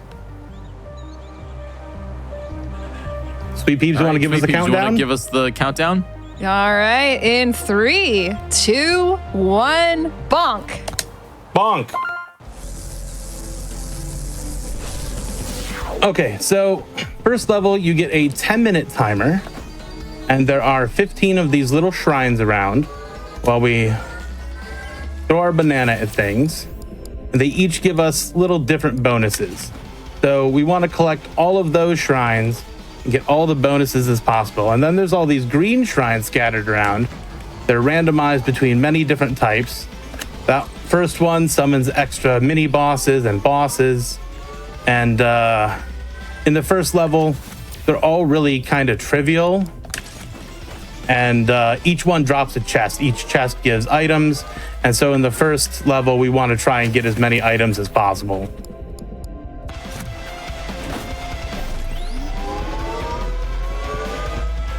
So nothing really exciting yet. Got some lifesteal. Lifesteal is really important, especially when you have Kevin hitting you and dealing damage constantly. Monkey's biggest problem is the range on his banana is so far that you can't really easily pick up the XP. You have to put a little work in. There's all these little chests around. I try not to open chests because the more chests you open, the more the shops scale in cost. And there are shops in the second floor and the third floor or act or whatever you want to call it that also have good items. And so I try to leave prices low so we can just kind of rush through and sweep up all of those chests. We run 2 weapons and 3 tomes. And that's so when we have our full set, a tome always shows up and you can upgrade that tome. You can, if you get everything you need, you can easily clear with just level 1 weapons. It's just really hard to get everything you need. RNG is very powerful. I'll take a little bit of That's XP. how it is. Like this game was instantaneously the like I saw it and then I bought it. It was a game that spoke to my form of ADHD in the best way. Number go up, progression nonsense, like fun platforming. It spoke to me. That's exactly how I felt. I watched a little bit of a stream of it and had to play it. Yep. Play me. It was the biggest impulse buy ever, and I'm very happy about it. So in the first couple minutes, I like to just try and sweep the map as much as possible. A lot of things get left behind. Some like little bosses get left behind, and we'll come back and clean up all that. I just try to do all of the shrines as quickly as possible. Look for the shops, see what they have for sale. You need an attract orb. They have that in this one? They do. It's called the Sucky Magnet. Okay. I like that name. I don't know why that made me laugh that much, but It's also sadly not a full area, but it does do a large radius. So the first mini bosses are coming out. We don't have our full build and we don't have anything really powerful at the moment to take them out. So we're just gonna kind of just let them exist.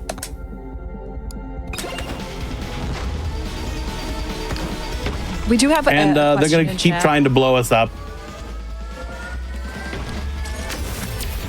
We do have a question in chat. Who here loves video games? I love every video game. There isn't a video game I don't Peebs love. isn't lying when he says that either. Yeah. Yeah. I'm not a fan. Can't relate. I've only played 2 video games, Alan Wake 2 and Vampire Survivors. Adam, my favorite character is, of course, Poe Racho. Because he loves garlic. These magnets also are the Shrine of Suck, and they also act as a attract orb. All right, I'm not getting what I need, so I have to banish stuff here, which is just poor luck. RNG is everything. It's so fantastic that games like this with pick threes, you know, you can really get a good speed run going despite the fact that your little header on your splash screen or whatever, it was like, you can't speed run this. Watch me. Yep, and that was a little bit of a motivation there. Like, well, you know, I bet I can figure something out. This is getting 'cause real saucy. In reality, it's not just take out the enemies. It's in reality pick the best build as quickly as possible, get lucky with RNG, and then also movement in this game or platforming as well. You know, how fast can you move the monkey around the map? If Monkey can get some extra jumps, the answer is very, very fast. All right, I got +1 to projectile count, so now I can actually have some attacks going on. As you can see, there's a giant flood of enemies behind me. Whoa, pillar's falling. Watch out for that. They wanted to be on a speedrun tonight. I gotta say, my favorite thing that's been Very added true. is this map button. Ooh. I love maps. I Still love not maps in getting video what I games. need, so I'm gonna have to banish another tome.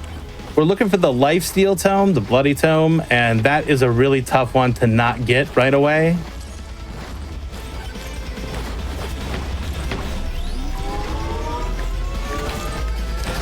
Are there weapons in this that act as like garlic?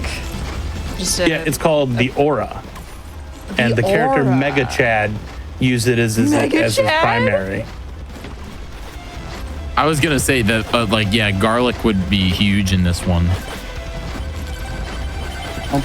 I got my full build and I got the full map clear. I don't really have Well, much of you're anything doing going great. on here. Let's go. I do have a not. Kevin out here. That's gonna be nice, but no cactus yet. I've got a Did you lot say of armor Kevin? and a whole lot of nothing. I got a cactus. Want to trade? Yeah, I would love a cactus because I got a microwave sitting right here. I don't think I have a microwave anywhere. All right, I'm just gonna What? keep dodging the swarm. So, again, so for anyone that does not know what's going on, what do you mean microwave? What do you mean microwave? So the microwave what- can copy what- items. oh, of course. You throw an Of item course. in the microwave and that's it what I do. I sacrifices copy a my- random one. I microwaves often come in reheat my different soup varieties. to duplicate it. Yeah. Oh, I'm getting waterfalled. I gotta go. Get out of there. All right, I'll take an extra banana, but I still don't have my lifesteal.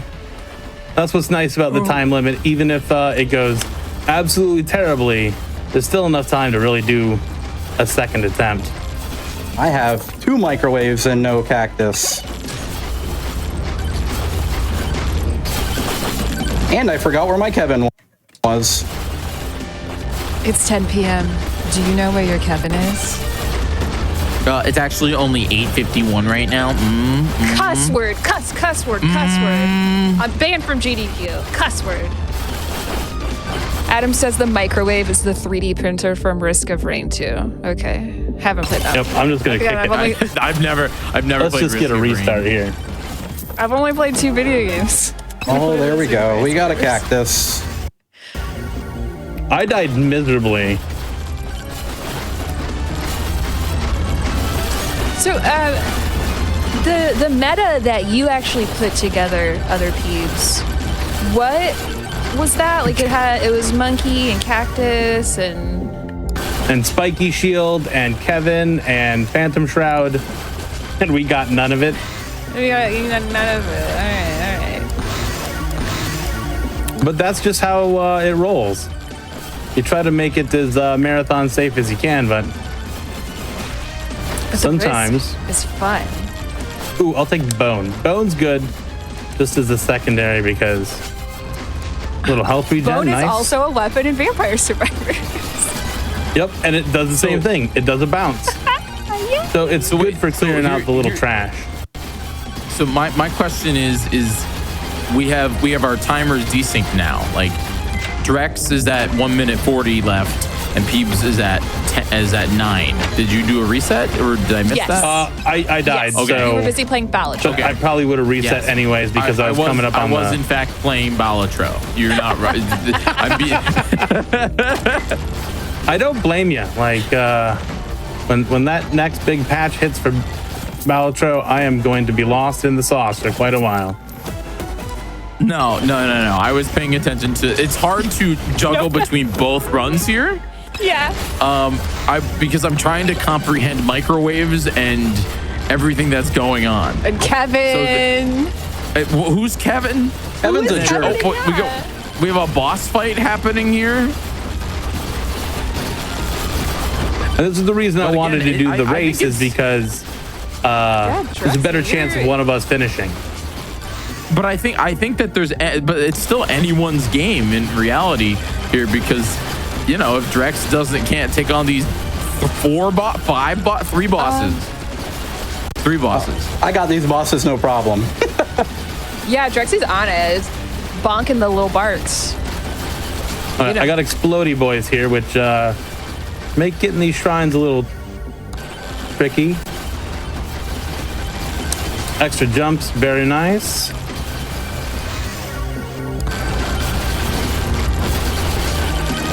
The nice thing about my build is with the Dexecutioner and the way that Bandit scales, I have a little bit more safety than Monkey does as far as completing the run goes, because I scale attack speed every level, which is good synergy with the Dexecutioner. See if I can get some of these guys down and okay, let's see. The Drex. These are all poor choices. Yes, my chat lovingly calls it the Drexecutioner because since I started playing the game, it's been my favorite item, favorite weapon in the game. I got really lucky and spawned right by the next boss portal too here. Ooh, damage, I guess. Sure. I like that this isn't, you know, obviously it is, I know this is brand new information, but obviously this is inspired by Vampire Survivors, but I'm still seeing enough differences, like the boss portal and stuff, that Are there evolutions in this game? No No, evolution. there's not. Okay, all right, so that's another difference. I just didn't All right, know if I got a never spiky unlocked shield. them, you know. Which means now every time I get more armor in my armor tome, I can just basically body people to deal damage. So Drex is on tier 2 right now. And Peeves is not far behind. Yeah, I could have just gone right to the next level here, but I kind of want to find a spiky shield to just solidify the amount of damage I do. These little gold and blue skeletons that show up are kind of like your metal slimes in your goodie bags, where they'll give you extra stuff. What's everyone's favorite slime? Like from Dragon Quest, who's your favorite slime? I heard favorite lime, and I was gonna say the lime. Just The lemon. There we go. We got the spiky shield. Lemon is not a good lime. Let it be known. I am basically at the point Limes where are I can green. finish the game now.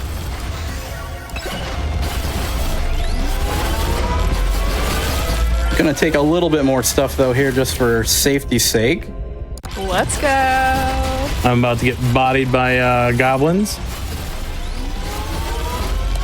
More lifesteal, please.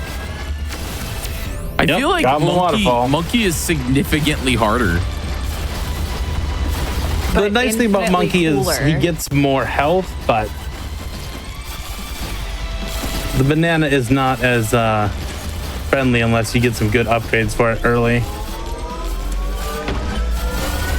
My goal here is to have the worst possible showing I can have.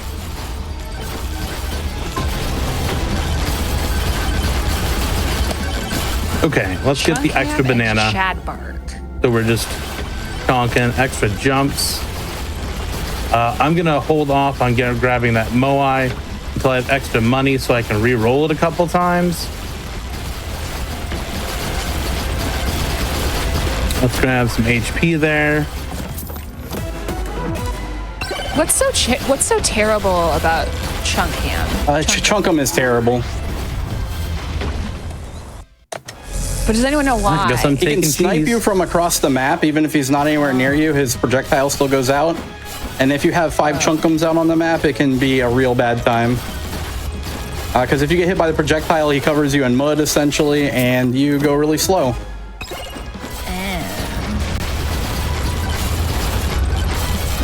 Have you tried talking to him? He doesn't like to talk. Oh, he's not in touch with his feelings. Being in touch with your feelings is hard. It is hard. It really is. Feelings are complicated. They are. We need to get Chunkum a better support system in that case. Yeah, maybe somebody to hug Yeah. or a good body pillow. What would be a good body pillow, you think, Peebs? Yes. So my roommate has a big Jacob horse Drawfee.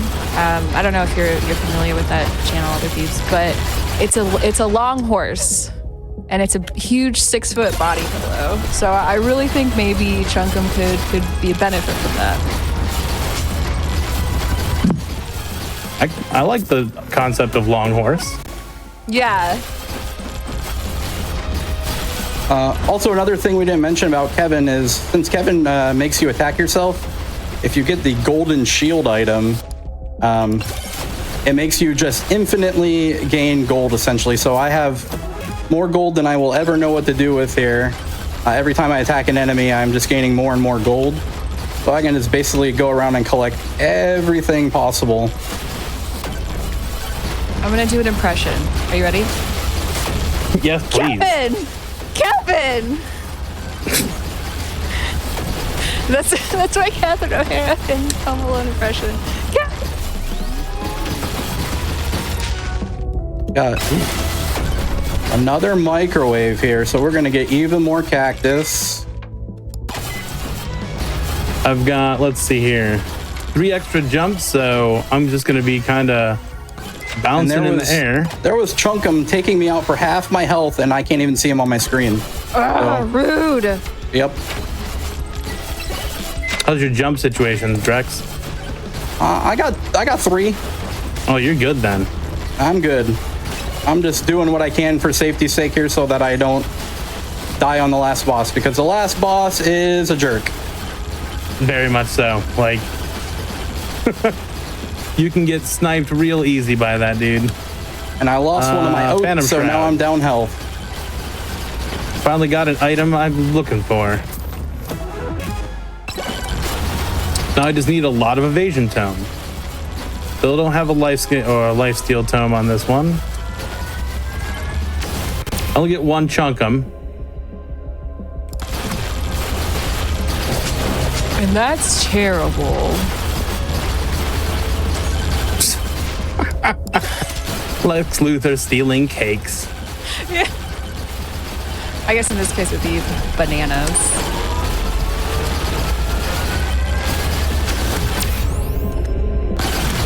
More cheese. Cheese is really good for the first tier, but it falls off pretty heavily on the next. It just doesn't scale well, sadly. I love all the colors and shapes that are happening on yours, Drexy. Like you're like doubled up, there's a shadow, everything's green. We got 2 Kevins now. Which means Kevin hates me even more. Kevin!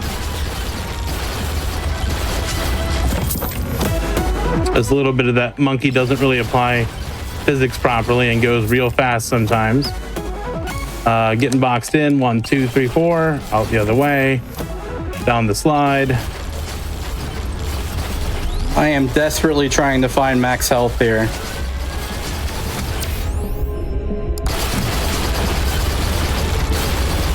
All right, I think I'm finally in a decent position here. Extra projectile count's gonna help a lot.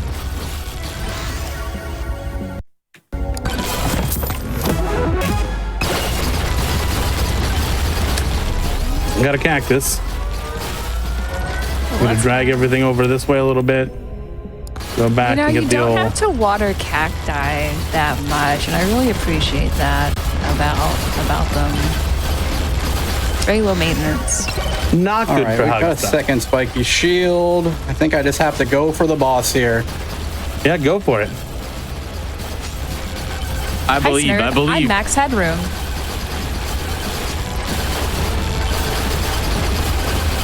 Okay, duration doesn't really apply to anything I have. but everything else was not great. Okay, down here we have... Let's get this gold guy back to the shrine. Trying to avoid these bees and the fast-moving zombies.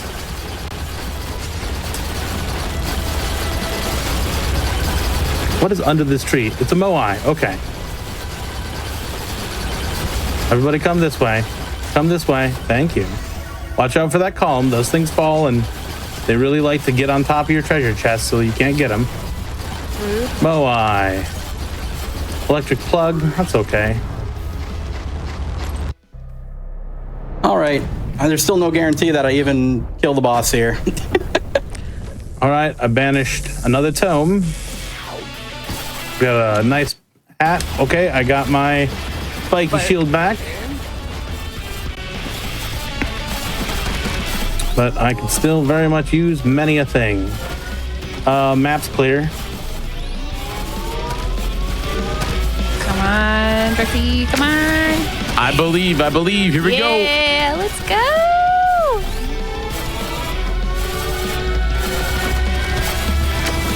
Yeah.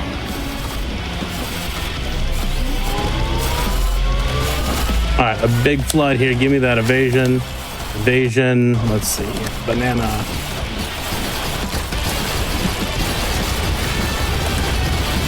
All right. Oh, down to half health. Oh, and it regenerates. No. Yeah, so the longer that you keep these pylons up, his health regenerates. So you want to try to clear him as quick as possible OMG Zerg. while he's throwing everything he's got at you. I like that the boss's name is Bark Vader.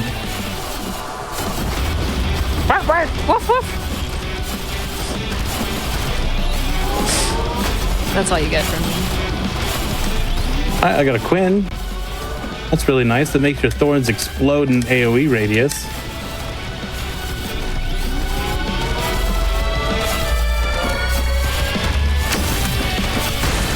Right. Oh boy.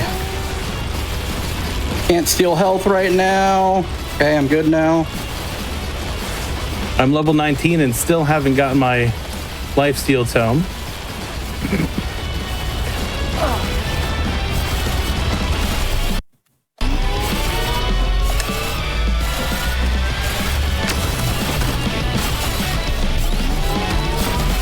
Which really makes the whole running into enemies strategy not work well.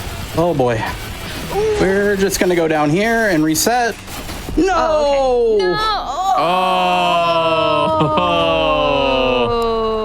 Oh. You dead. It's not a skill issue. It's not a skill issue. That was Don't worry, Drex, you still got time. amazing. Yeah. That was amazing though.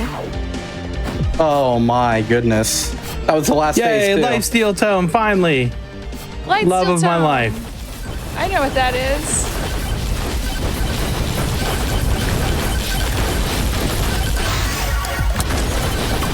And right now, That's why essentially, I I am just desperately looking for more max health there. wasting time here, trying to get as much XP as possible. We will summon the bosses and then do our best to give them all a murder. And the poison will do the work, but we really need the plethora of items that they drop in order to Monkey, are you kind of get back farting? on track.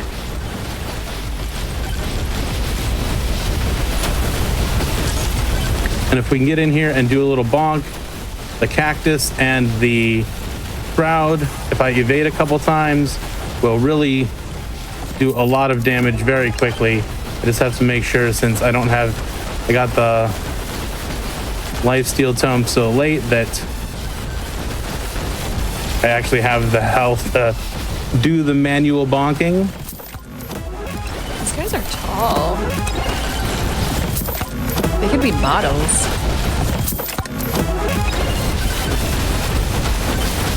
That was a really good run though. Their directs. That was some powerful stuff right there. That boss is not an easy guy. It's also just fun, like you can see in Drex's run, like where like we're only doing this usually at low levels, like less than 30, and the boss's health still just kind of melts away.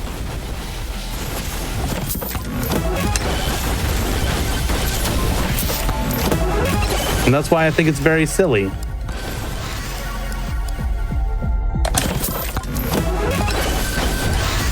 All right, but how are you doing there, Peebs? We just cleared one, got all the loot. I still don't have all the items I need, but I've got some pretty decent stuff. Yeah, you feeling good heading into round 2? Yeah, I think at this point, all I really need is, I'd love to find a white microwave to duplify. Duplify is a great word that I just accidentally made up. Love to duplify my cactus, because cactus, what it does is it shoots out 3 little spines when you have one, and then every additional cactus you have, it'll shoot out 2 additional spines. The more cactus you have, the more times you're hitting the boss.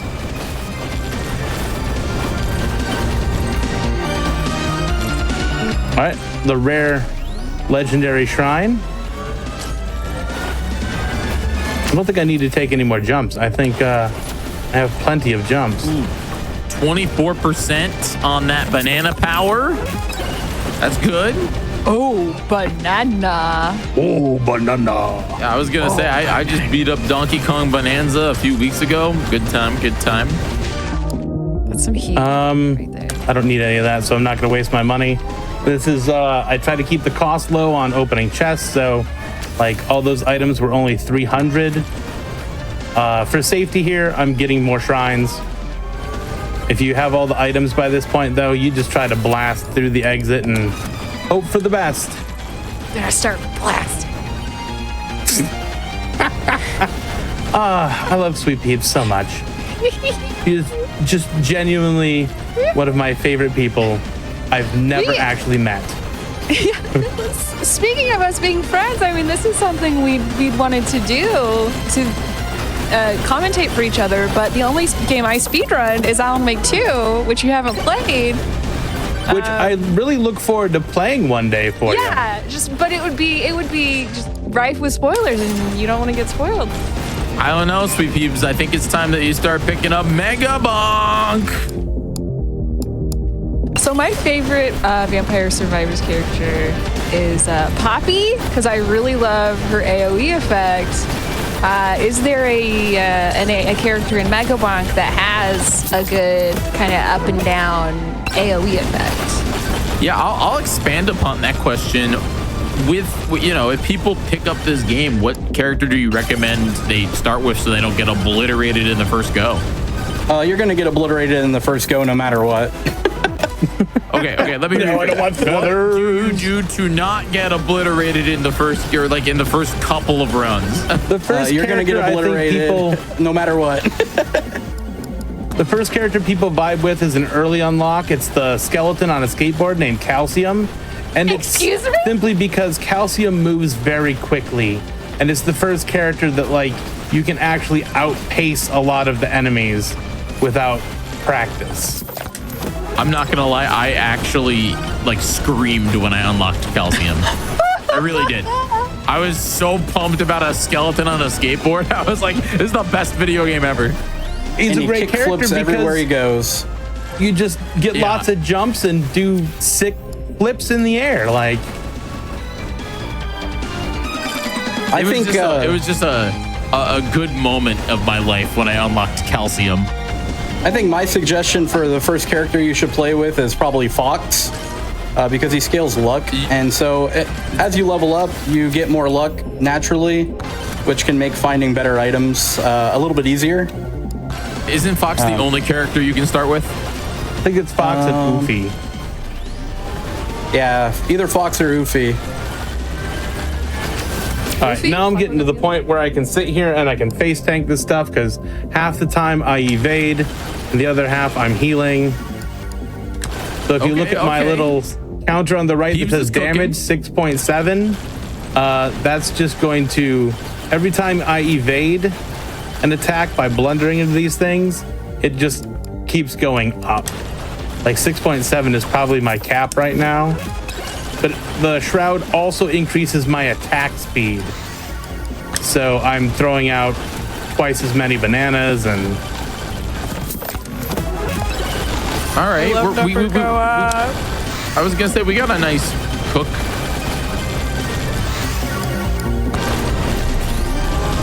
I still don't have a Kevin.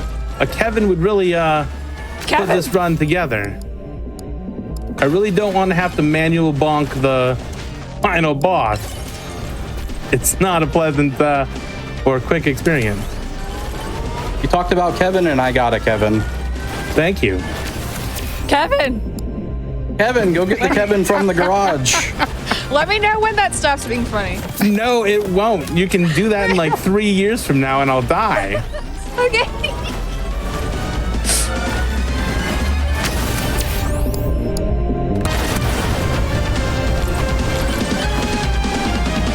This makes me want to play Cookie Clicker.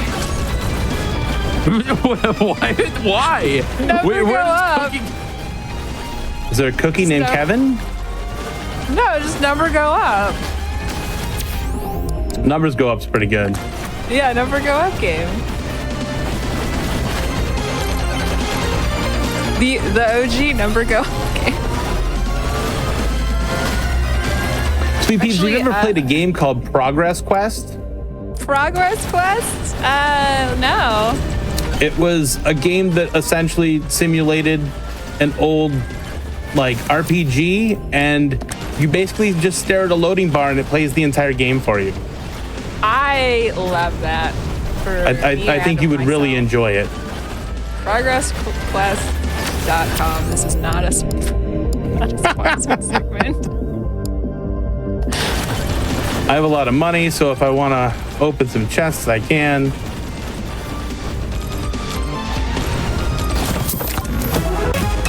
These Check our map. bosses There's one are in shrine a left bad here. spot. Get out of there, little Bart. We're gonna have to just hope for the Act 3 Kevin.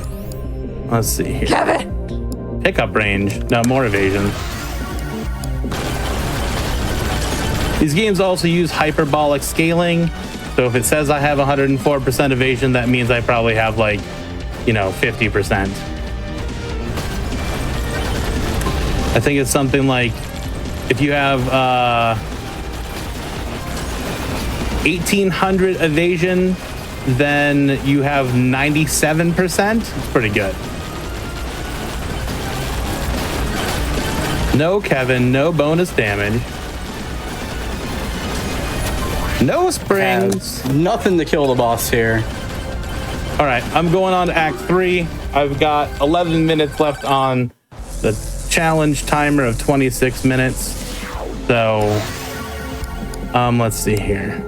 Let's get some banana damage up, I guess. We got this. This is it. Act 3. We are going to scour this place and look for hopefully a Kevin. Otherwise, I'll just take whatever they'll get me, and whatever cash I have left, we're just going to open every box we can find. Nothing here. Take a wrench. Helps the pylons be faster. Drop. Nothing I need. Don't waste the money. Another shroud would be good. I only have 2. We got Kevo. All right, now I'm going to recklessly spend.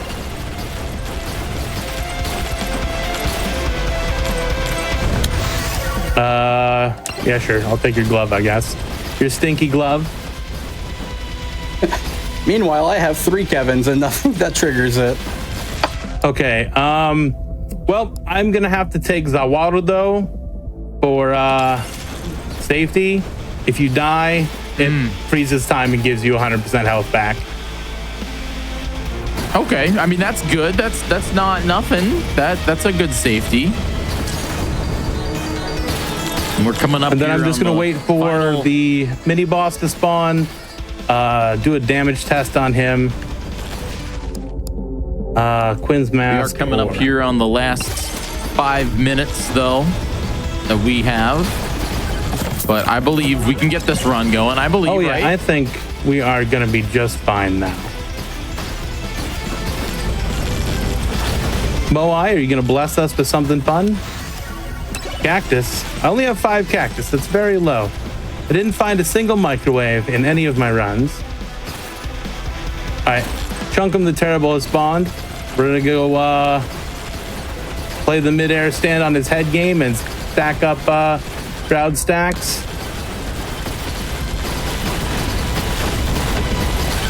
Just hang out on top of his head. Oh my goodness, I managed to get out of there. I didn't realize my armor tone was a wee bit low. We're gonna have to be a little more careful. Cactus, finally.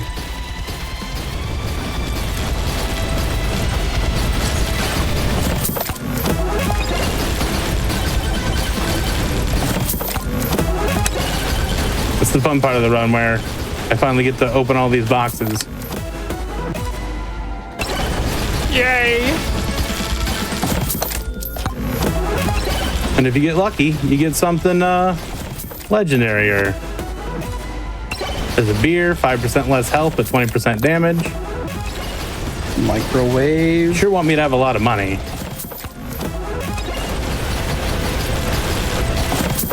Last box.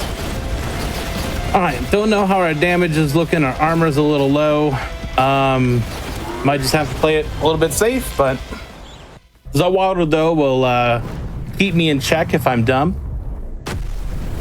This is it. Final boss for Peebs. Monkey All right. is back. Our damage baby. is 2.7 times. Let's go see how much we can scale it up here. Get him, Name Twin. Oh, there he is. Whoa! Just bonk into him, literally. Get your potassium.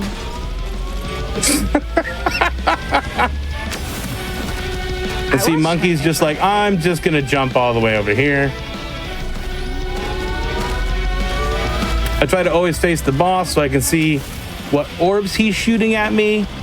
He really enjoys blue orbs, yellow orbs, and red orbs, which make me think of Wily from Mega Man 7. All right, red orbs are coming. I'm just gonna Chill. I gotta pull him away from the center pylon a little. Center pylon is always really bad for first, and I got the feathers, which give me more jump height. Jump height is not something I necessarily want on Monkey because you get booped by all those little attacks, and all those little attacks just kind of send you higher than you really want to be. They'll knock you out of the little pylon range. All right, I love the fact that your gameplay is currently destroy the shield, then go give him a hug. Yep. It's the true bonking experience. Red orbs are coming. Red orbs are the worst. Not only do they deal damage, but they apply reverse healing. So sometimes we'll just throw ourselves off the edge to get rid of the red orbs. And so when your build is lifesteal, if you get hit with a red orb right next to the boss, there's a good chance you're just going to drop immediately to 1 health.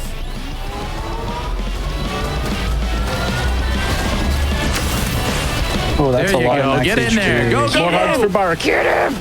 Hug If you can get him. under his armpit, you can hit him with even more thorns. Red orb's coming, so we're just gonna Get in there and keep hug. our eye on theirs. Big hug damage. Oh, so close. Let it be known also that Drex over here is in level 3 again. Let's go. Yeah, when the runs go well, they go really well. When the runs go stinky, they're pretty stinky. Yeah, both it's my always attempts have fun, gone like- this well, game. so All right, time for the final hugging. Final hug. Just gonna use my 300 jumps here to avoid red orbs.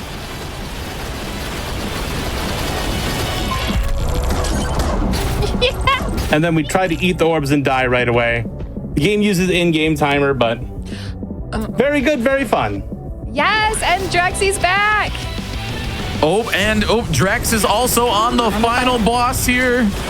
We could have 2 completions here, chat. Can we get some spirit bomb emotes in chat, please? I'm just gonna So of course hold my you're all arms up. subscribed. I'm holding my arms up to give Drex my energy. Yeah. I believe you got this, Drex. I'm putting my arms back down because I forgot to put on deodorant. Yeah. It was a home day. I was gonna joke that I could smell it from here, but then I can't actually because we're not in the same place. I don't All want right, to lie. Drex, what are you worried about here? Your Getting hit. run is obviously not Getting hit. Okay, yes, I know that, but like I'm saying your run is not go hug the boss. Oh, I will go hug the boss, but I have to get there first. Oh, okay. Your build is also go hug the boss. Okay. Maybe a couple smooches in there. Yeah, the occasional peck. Yeah. Right on I'll do that the sound effects. big wooden cheek. Oh, so it's kind of. I kiss them and I get splinters all over my face. Only if you're rubbing your lips around all. Isn't that how you do it? If you just go Am I in and kissing out, you're wrong? probably fine. I think I'm kissing wrong. Either that or I am. Chat. How do you kiss? Don't ask chat. Don't ask chat how to smooch. Where are we going with this, sweet peeps? Where are we going with this? The boss. This is a news show. Yeah, and I'm. Uh-oh. Oh, boy. Oh, Okay. you got this. Get in there. And we're back. Yeah, the red orbs got me there, so my damage was taking me down to 1 HP there.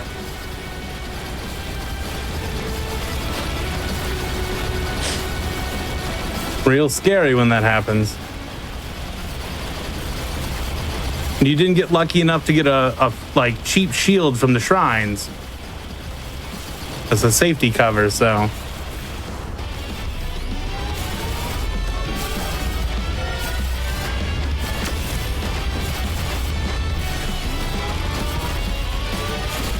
Peeps, you reset and died twice? Yeah, sure did.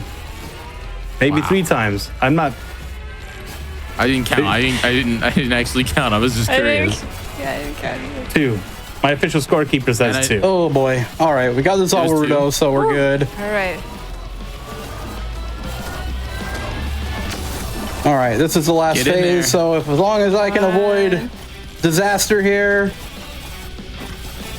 the boss will die. Oh, Get him. Oh, Get him. I believe. Get him. Get him. Get in there. Get in there. Hug that boss. Hug that boss. Get in there and get to hugging. Oh, the chunk damage. Here it comes. The slow melt. Oh no, the red orbs. Leave him alone. So close. You just get in for a hug. Oh, you're back. You're back. You're back. Yes. The suspense. The suspense. Oh my god. No! Oh, That's just the last that second. is- Drex. that's Mega Bonk in a nutshell right there for you. Oh, man. Oh, man. Oh. Angels Well, away from me. thank you so much there. Oh, Drex, what an upset, but still was absolutely amazing. incredible gameplay. Peebs and Drex, thank you so much for showcasing this. Peebs, as the winner, do you have any shout outs or anything that you want to give? Where can we find you? What can we find? What are you up to lately? I'm not important. Don't worry about me. Shout out list really quick. Here we go. Jiggy, thanks for helping have us here today. Drex, thanks for helping this whole thing have a better run, better chance of one of us finishing. Sweet Peeps, thanks for always being awesome and delightful. Arachnus for helping with everything I need, whatever it is, no matter how I ask or how silly it is. Burnt Bowser, shout outs to him because he has been taking my strats and pushing them as hard as they can, and he is going to absolutely smash my record. Ved for making the game. Bonk is great. Keep up the good work. I want to see more wacky stuff. And then the final list, Buffalax, Nerdbirds, Al Pennington, Glenn Trisden, Karma Dragon S, Nirm Ori, Cookie Mom, Angry Glue, Mazel Booms, Fintus, Mr. Crappy, Reku. Thank you all for just supporting me over the years and being wonderful people. Absolutely incredible. Drex, thank you so much for just showcasing this. You made it in the boss twice with this was incredible. Any shout outs? Where can they find you and what are you up to? Oh yeah, I made it into the boss twice on great pace and died both times, but that's Mega Bonk. You can find me over twitch.tv/Drex23 or over on YouTube, TEH Drex. Shout outs Peebs for everything he's done with this game. I cannot say that enough. My wife for supporting me and letting me get away with playing Mega Bonk for 400 hours in the last 3 weeks. And everybody who supports me on Twitch. I saw some people in chat over from my channel, so that's awesome. And then big shout out to Author Blues and Skybills because they helped me out a lot too with everything on Twitch. So yep, that's it. That's all I got. Fantastic. Sweet Peeps, thank you so much for being here. Any shout outs that you have before we rock and roll out of here? I just want to let everyone know that Frost Fatale's 2026 submissions open this Wednesday, the 12th, and they close Sunday, the 23rd. And of course, Frost Fatale's 2026 is happening March 8th through the 15th. So mark your calendars. Let's go, FF. All right, that's going to be it. We're going to take a quick break, and when we return, we're jumping into Inscryption. But I have a quest for you all during this quick break. We're going to go real quick here because this is crazy. I want you all to head on over to the GDQ Discord and type your favorite number in the general chat. I want you to go over to the Discord right now and type your favorite number because that's what RNG is like. I will rank your numbers when we come back. Be right back, everyone.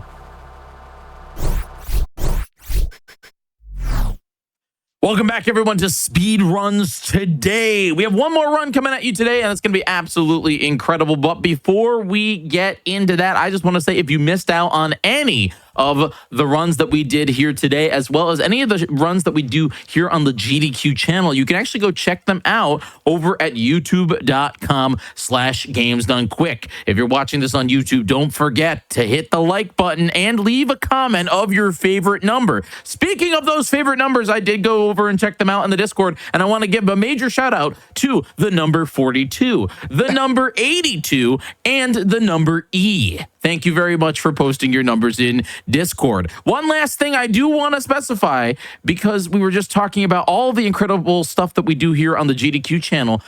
Awesome Games Done Quick 2026 will be live from Pittsburgh, Pennsylvania, January 4th through the 10th, and registration is open right now. You can go and sign up and be there in person over at gdq.gg. All right, without further ado, we're jumping into our final run of the day, Inscryption with Bobby Berm. Bobby, how are you? Welcome. I'm doing well today.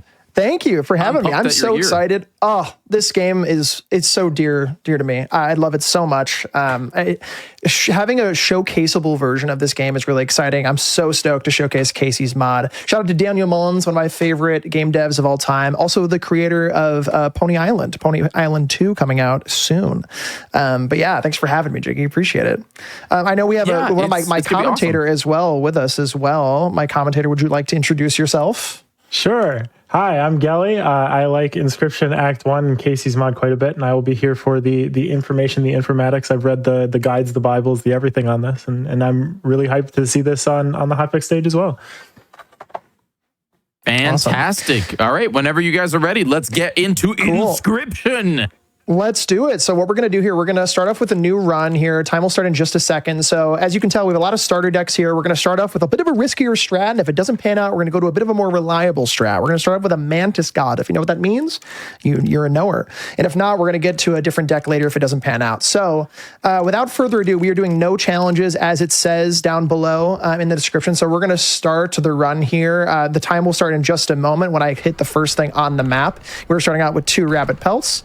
We're going to start here. Time will start in 5, 4, 3, 2, 1, go.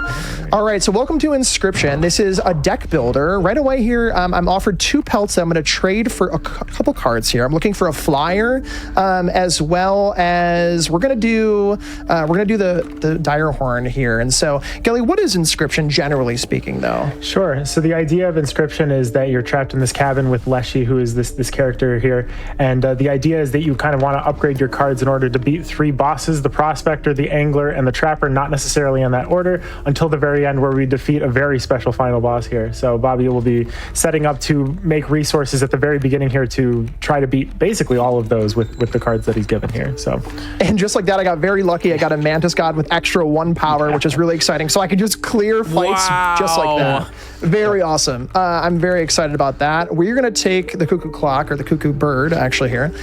Here we're going to hit, as you can see in the map, you can go different ways, left and right, what have you. We're looking to sacrifice actually this Cuckoo here into the Mantis God. So basically what this allows me to do is, this is a trifurcated strike card that also flies over cards. And so we are no longer restricted by cards that are in front of us, which is really exciting. So we're getting decent RNG so far. I'm actually going to grab this Squirrel to get the Pronghorn out pretty quickly here. We're going to put him here. We are just trying to clear as many of these levels as fast as possible here. I'm actually going to focus here. Gilly, do you want to explain how the counting mechanic works on the left-hand side here? Yeah, so the scale is dependent on, you have to score 5 more damage than your opponent, and so it's kept track using these like golden teeth. And so whenever you score a point on the opponent, you get a tooth on the opponent's side, and you can also pull teeth to do the same thing. And similarly, when the opponent attacks, we'll take that damage as the scale. So you have to overstrike the opponent by at least 5 in order to do this. So that Mantis God that we were working with earlier has basically 2, but it's trifurcated, so it deals 2 to the left, 2 forward, and 2 to the right. So the idea is that if you can play that turn 1, then you're going to be dealing 6 damage, which gives you extra teeth, which we can use to buy pelts. I don't know how much of that is going to be important for this strategy, but Bobby's barely hanging on to here, but he's got it, because now we're through it, I think. Well, actually, the 6, Sparrow, we're getting 1 Sparrow back. Should go over. We'll be through here. Thank gosh. We'll be good. Very close. So enemies like that are not good because it takes way too long to get through them. It took way too long. But anyway, you'll notice that sometimes we're going to be kind of picking different directions throughout the game here. We'll do the sideways one. So for example, like that, the totems are really good. Let me go right here. I need some items. I actually might try to get the flame too. As you can tell, there's a lot of thinking going on in this game, just in general. There's a lot to think about just in general, right? Because you can basically do whatever you want. You can go any direction. Okay, there we go. Let's get this Mantis God out on the table. This is such a good setup, by the way, because the Mantis God automatically does 6 damage, and we actually also block with this broken egg in front of us, so it's actually kind of ideal. So we can just clear through here, which is really exciting. And so one thing I actually wanted to talk about ahead of getting there, Gelly, is talking about the bosses in this game, generally speaking, and how Casey's mod is a little bit different than the rest of the game. If you wouldn't mind explaining how like the random bosses works here. Sure. So normally there's a predetermined order to the bosses that you end up fighting in Act 1 in the base game. You start by fighting the Prospector, and then you fight the Angler, and then you fight the Trapper. And so the damage goes up as you move up there. Wow, that's incredible. That's awesome. In this particular instance, we're actually fighting the Trapper first, which means the Trapper... Oh, no, we are fighting the Prospector. I'm a goofus. No, it should be random. It should be random, but we're gonna start out with the Prospector. So like things can be different depending on the sort of resources that we end up getting here. With the triple Mantis God trifurcation, there should be no major issues with this battle in particular. I think you'll need a second heady hitter because as a part of this first stage here. Do you want me to just talk through the whole thing? Yeah, please do. The problem with the Prospector is that we have to defeat him twice. So we defeat him this first time, and then as a matter of switching stages over, our Mantis God is destroyed and replaced with a gold nugget. So now from here we have to bounce back with the resources that we have to be able to deal another 5 damage and overtake it here. Now, depending on when Bobby feels it's necessary, he's got an item on the side there, which is the Angler's Hook, which depending on what he's looking at, it allows you to steal an enemy from the opponent's side. But it looks like you've got a pretty good thing going here. Baby. Yeah, just shoving a squirrel in front of that one enemy there to prevent any damage from coming to us, and we just deal 2/2/2, and that's it. So good first boss. Excellent first boss. That's I think with this setup, that's one of the hardest first bosses that you can get here. And now we get to choose one of these. I think we're actually I'm gonna take a Mole Man in defense here because he'll be a really good like a defense mechanism in case I don't get the cards I need. So it'll be good to have that. But anyway, this is going very well so far, I would say, which is not always the case here. I was going to say, I actually sub take this 5 minutes first boss is wild. I know, right? Let me see here. We're going to go with 2 of a kind. We have 2 wolves here. So normally when you're playing these Inscryption runs of Casey's mod, sadly we didn't get that there. Normally when you're playing Casey's mod, you want to go as fast as possible, kind of just go quick, right? Don't even really think. But with here, I am going to be a little bit intentional so we can maybe try to get a run completed, you know? So we're going to be a little bit slower here and there, but normally you're just kind of clicking as fast as you can, right? To make sure you get through. So for reference, the Mantis God strat here, it's very lucky that the first campfire that he got was an attack boosting one. There's the other option of it being a health boosting one, which doesn't contribute at all to what the Mantis God means to do. So we're basically 50-50. We succeeded on a coin flip on that. And then the fact that we got another attack boosting one allows us to have our Mantis God be 3, which means we're like dealing 9 over damage with Flyer. And the fact that we had a Cuckoo as well is so he went from that was -2 to like +1, 6. Yeah. Let's go this way. We want to get rid of. So this starter deck has worms in it. The Mantis God is one of the best starter decks. It's one of the best cards in the game. However, it does start with worms as kind of like a debuff, right? Because the Mantis God is so good. So we're trying to get rid of as many worms as possible out of our deck. So we've just gotten rid of one worm and made a stronger worm. So that's that. And you'll see coming up here, I think in 2 enemies from now, we'll have like the Painter. Gelly, can you explain that one for the folks at home? So there's this little goofus named Goobert who is a failure in the base game, and his whole purpose is to be a failure, and I'm sure there's more lore attached to it. But as a part of Casey's mod, Goobert helps you by attempting to paint a duplicate of an enemy that you can put forward. Now, the duplicate tends to be at the same level or worse. So, for example, duplicating this Mantis God could be, and dying here, by the way, is fine. He's got 2 lives, so that's okay. But Goobert, if the Mantis God goes from being 3 power to 2 power, I think we're still decently fine with that. But usually what it tends to be is something can be changed, like a sigil that's on there. So it could be that the Cuckoo's Age is changed to something else. Or in the best case scenario, nothing has changed at all. And I imagine you're going to be duplicating the Mantis God because that is far and away our best card here. We'll take a look at what the result that we get out of here is. Come on, let me be good. Hey, that's really good. Yeah, so instead of flying, it's Beehive, which... Yes, exactly. As a sigil, the Flyer allows us to evade any blockers. The Beehive, if the Mantis God gets hit, it makes a bee in our hand, which is neat, but it doesn't do what flying does. We'll still be fine because we're still dealing 9 damage provided there's no blockers on turn 1, which is still excellent, but it's a little worse. We're going to take another bifurcated strike card here. We need a few items here. We're a little lackluster in items right now. I'd love... none of those are great, but that's fine. There's a couple items at the end of the game for the final boss that will be really helpful, that if we get them, it'll be really nice. Oh my gosh. But if we don't get it, it's also fine. A lot of damage coming through here. We're going to add it to one of the... Actually, we're going to add it to one of the pronghorns. I think that makes the most sense.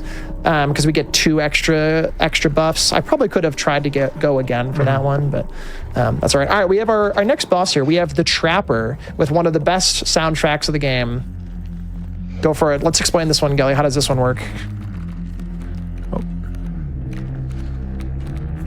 All right. Oh, can you hear me, Gil? Yeah. Sorry, I must have cut out for a second there. Okay, so you're good. The deal with this battle that's different is that there are these leaping traps that exist. So you just defeat the frog and it makes a leaping trap. Now we managed to bowl over this, but the next thing is that now there's going to be 8 animals that we're going to have to deal with, and I believe we're only going to get the maybe one pelt to trade for here. However, because our Mantis God has flying, it almost doesn't matter, provided we can get rid of an enemy that might get in the way. And it looks like, yeah, you just kind of bowl it over and go for it, right? Yeah, basically. Oh yeah, no problem whatsoever. This isn't even a final boss. Woo, this is going decent. Knock on wood. This is a good run. I know. That Mantis God is helping you so much. I know. And that's one other thing is with Casey's mod, Mantis God is actually an unlock. You have to like work your way through the ranks. And our Ouroboros is... It's a goofy I'm going to take it. You're going to take the Ajirak? All right. You want to explain that? Yeah, so to my understanding, the Ajirak is a card that pretends to be other cards. As you saw, the Ouroboros had red glowing eyes, so it's not really an Ouroboros. What it is this monster that has 4 attack, 1 damage, and the repulsive sigil, which is to say that it can't be attacked directly. So it's an incredibly powerful card, but it is like cursed. It has some weird, if you tried to get an Ouroboros there, you don't have an Ouroboros. Sorry, but I think the Ajirak is a better second place there. Oh my gosh, we're just getting all the cards we need when we need them. It's actually amazing. Yeah. I never have this like good of luck, like having, actually getting the Mantis God like right away, which is amazing. I think I want to go here to get double bifurcated strike. Right. So I think we talked about the mycologists before, right? Did we talk about that? We've been through the mycologist. I can explain it real quick. So the mycologist will give you an animal if you don't have any duplicates, but if you do, it will combine 2 of the same animal into one that has combined attack powers, combined defense powers, and then the sigils of one of them. There we go, baby. So having this duplicate pronghorn here means that it's going to have 3 bifurcated attack, which is 6. So this is another wins another on turn auto 1. kill. Yeah, exactly. You can put it out there. Yeah. So I think we had another combo mycologist. I don't remember which one that was. Yeah, I'm trying to remember. I can't remember. You combine the worms into the worm, the 0-2 that doesn't do anything. No, I'm saying I think we have even another one that we can do right after this too. I'm debating if I want to take that. Do you remember what the 2 animals that you had? That's what I'm trying to remember what it was. I don't know. That's okay. This game moves so fast. I'm like trying to keep track. I think it's actually worth it to get rid of a card more so. Yeah. So another thing that's really important in this game is clearing out your deck. I'm actually going to get rid of those corpse maggots right now. We're going to get rid of those because I don't like that card and I want to put it on something that I want to automatically come out of my hand. For example, this pronghorn, which costs 2. Right. So this is basically now if it's in my hand, it comes out for free if I get attacked. So, which is very exciting. And we are on our 3rd map. There are 3 like sub bosses. Another Mantis God. Wow. Wow. This is a really good run. This has a chance to PB, if I'm being honest. That's so good. We love that. Let's do it. That's wild. Let me just make sure I'm foolproof here. I think I am. Yeah. You gotta make sure. Yeah, this is wild. So again, the goal is to get your strongest cards randomly because you're building a deck, right? So it's only luck that things come out when you need them, right? But another Mantis, wow. This is so wild. Okay, we're gonna get rid of a card. So we have not seen this yet. So this is a sacrifice table. We can get rid of a card we don't want. We are gonna get rid of this vulture because it's a lot of bones. We'll almost never see it. It's just a lot of resources. So we're gonna get rid of that. Just to get a free bone every turn, basically. And so we are at our final sculpture here. Sure, let's call it the stags, sacrifice stags. Let's do that. All right, so we are on to our 3rd and final boss before we get to our final boss. So I guess it's the 3rd boss before the final boss. Right. Yeah. So the deal with the angler is that if the first stage goes too long, the angler will use the hook to steal one of your most recently played monsters, which you can play around.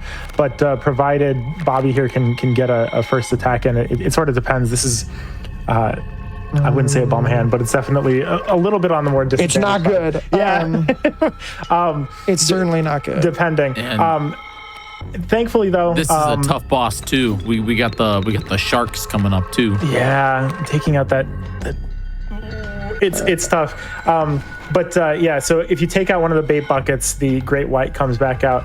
We can use squirrels as blockers temporarily, depending. The hope here is that a card that we can draw here would be a pretty important one. Yeah, we're going to be using the tooth here to delay getting hit as much as possible here. Oh, this might be a reset, to be honest. It might be. You got to play to your outs, you know. It sort of depends. But yeah, so the squirrel being in the way now means that the squirrel is actually going to block the Great White. So when he pulls back the squirrel, he won't have a Great White attacking anymore, because it's just going to shuffle it back. Well, provided it survived, which I suppose it did not. But the hope here is that if you can draw a card. I'll at least show you what this item does. This at least clears all the sigils, and sadly, I cannot play anything, and I'm going to lose this turn. That's all right. That's how it goes. How it goes sometimes, folks. That's all right. We got almost to the end, which is cool, and we should have time for another attempt at a run. But getting to the third boss is really sick, and you get to now showcase. We'll get to showcase the second kind of starter deck here, which is really exciting. And so what we're going to do here, we're going to exit all the way out. We're going to hit new run, and then we're going to go with the wolf starter deck, and we're going to do one more here quickly, and we'll kick it off from here. But Jiggy, do you have any fun mid-run announcements that we want to walk through for the folks at home? I actually don't, but I'm very, very excited about round 2 here. That first round was awesome, and it just shows just how crazy the RNG is within this game. As you just take another mantis. Yeah, I know. So now here's the situation, right? We can now sacrifice this mantis again. So we can sacrifice this mantis and put him onto the wolf. So now we have an automatic round 1 kill if we get the wolf, which is great. Yep. Yeah, so that's very the goal. Good.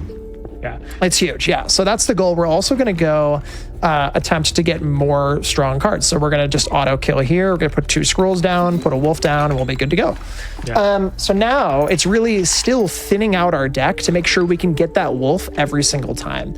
And so what we're going to do here is we're going to go to this sacrifice table again to try to get rid of a card here. Because we're actually going to get a card here. So as much as, that's actually a good card for later. Yeah. So now what we're going for is, again, thinning out that deck, making sure we're getting our strong cards every single time, like we saw on that last one. We're going to take this bullfrog and put it on the stove, let's say there. So why not do that? Again, we only have like 4 or 5 cards in our deck now, which is great. So that's kind of what we're going for. But yeah. The potential downsides of a strategy like this is that the wolf costs 2 blood. We may not have mentioned the fact that the costs that are associated here, which is in the upper right corner, the Mantis God just costs 1 blood or 1 sacrifice in order to get it out, whereas the wolf here is going to cost 2, right? So you're going to have to get 2 creatures onto your side of the board, and that's why we're using squirrels as much as we can here. Yeah, this is a weird one. This is a weird one. Let's do this. The wolf has departed a little bit early on us. I might just have to do this. Yeah. I'm wondering if it's worth it to... we'll figure it out. That's fine. We'll figure it out. Yeah. I like having the hook for one of the bosses later. That's kind of like the big thing. We're also going to grab another wolf here, I think, if it shows up, or an insect. Let's grab an insect. Okay, mealworm. That's fine. So yeah, I like keeping the hook for later, but that's not a deal breaker. We can also have that scissors I'll keep for later for one of those cards, and so that's also great. We also want to start building up a totem here that'll help us later if we can. If not, no big deal. But here we can have an auto win. Oop, not what I wanted. I want to grab this squirrel, grab that wolf again, put it here because it's bifurcated, so we want to work around that boulder, and we'll have 6 damage for the kill. Yeah. All right. We're going to try to get a wolf here and then a totem as well. So this time we're going to go for wolf. We got a wolf pup, which transforms into a stronger beast after 1 round. So we are hoping for like a wolf or like an insect here. There's an insect, so we'll take that. And we're going to go from here. And then we have a backpack. And then we have our first boss, which is the trapper right away, of course. So let's take 2 of those. Cool. So we're on to our first boss. Which is, so again, they're randomized. And so now we have the trapper first instead of the prospector like we saw last time. So the trapper will be slightly weaker, whatever that entails. Hopefully we'll be able to pull a second pelt here because the wolf doesn't have evasion in the way that we want it to have evasion, right? It's going to have to double attack. So taking out this leaping trap allows us to deal the 6 damage here. And so now we're going to have to trade for the 2 slots that the wolf is going to be aiming for.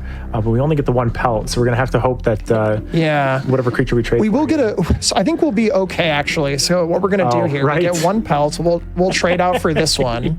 And then what we're going to do, we get a squirrel as well. And then we'll put the squirrel down, put a stoat here. Now we only do 4 damage. We'll do 1 overkill damage here. And then we'll do 4 player damage, and we'll be clear to go. GG.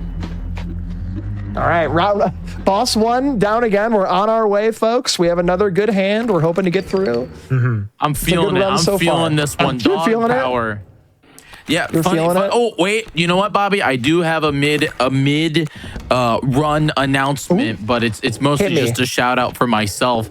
And when I mean myself, I mean my dog. Today is Rowan's Gotcha Day. For anyone that is familiar with my GDQ experience, Rowan is my dog who you hear barking in the background. Today is 1 year with that guy. So big fan of him. Congratulations. What kind of dog do you have again? He's a Cocker Spaniel, Poodle, and a Bernese Mountain Dog all squashed together like a mess. So he's a good boy. Yeah. Oh, that's cute. That's cute. All right. So what are we going to do here? Let's do a black goat, shall we? So we'll put him here. We're going to put this dire wolf right there. Yep. And we're going to hope for the best. You want to explain the dire wolf, Gilly? Yeah, sure. So the dire wolf pup is a 2-blood 1/1, which is not a great start. However, if you can leave it on the board alive long enough to stick around, it turns into a 2/5 that has, I would call it double strike because I'm MTG pilled, but I don't exactly recall, but it attacks the space directly ahead of it twice. So it's essentially dealing 4 damage. And if we can upgrade like the dire wolf pup to have an additional attack, then it turns into 3 attack on the same space. So if you can let it live long enough, it's quite good. But it comes with the condition that you basically have to make sure that whatever comes up next will be an empty space or not something that you're concerned about with the dire wolf pup. Yeah. And it all right. We were hoping for a wolf here, but we'll see. Yeah. you did get the bug top here. Okay. Yeah. The bugs did dive, which is fine. We have a mantis, so that could apply, I guess. Right. I'm trying to think of what else I want to do here. I think I need another like good card here, like another like auto kill kind of card. So hopefully we'll get there soonish. I think we could try to do this beehive here that will get hit. No, it won't because it's got dive on it. Oh no, it won't get hit. You're right. Yeah, you're right. It dives. Shoot. You're gonna have to sacrifice that for material. Yeah, we'll sack it. We'll do. You need 1. We might have to do this. Okay, the amalgam is 3. Yeah. So. Okay, I think we're dead anyway. That's fine. We're still alive. The run's still alive. We have two lives each run, so we're good there. Still cooking. You're fine. Still cooking. You got this. Yeah. Still cooking. We will want to. Let's go this way. Let's try to hit the mycologist here to try to get another card here. Alpha though? What else? Not alpha. Okay. Not the alpha. Wolf cub. Very beta. Wolf cub. Sigma. Wait, what? A very Yeah, we're looking for the beta cub, actually. No. Really? Yeah. We'll get another wolf. That's good. So if we have another mycologist, we'll be good there. There's one right here. Or we could duplicate. Ooh. I'm almost thinking we should combine them together. I think that maybe makes the most sense. So let's also do this. We'll put the stoat maybe here for now. I'm also going to do this next round some overkill damage here. So let's do this. Let's for safety, let's make sure we get through here. Let's take a tooth. Let's put this down. We'll take our wolf here. We're going to put him here to kill both of these. He'll take 1 damage here. Oh, the sparrow's coming in next. So we'll get a squirrel, put him down. This should get me close. I think that's the whole way. No, you got it. So you're good. We got it. We're cooking. We're going to go this way. We're going to hit up those mycologists again because we do have duplicates here. We're going to try to get a better card here. We'll take the turtle. Sure. We're going to go here to the mycologist. We're going to combine those 2 wolves together because then we'll have 2 auto kill cards, which is really important. And we have 2 2 chances of pulling a card right away that will help us complete this run. So we will have an even stronger wolf. I guess this does kind of remove a wolf out of our pool, but that wolf wasn't killing in the first place. So this makes it even stronger. So let's say one of the lanes is blocked, right? That makes it a lot easier now.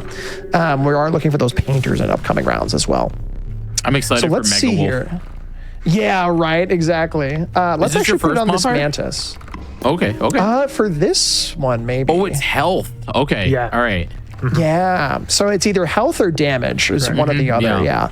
You can risk it twice to try to get an additional one, but it automatically kills your card if you fail. So you risk losing your card for the rest of the run if you are not successful there, which is obviously bad. So yes, let's at least put. I'll leave him in. This card is kind of bad now that I'm thinking about it. We'll have to take 2 damage here, sadly, which is fine from the coyote.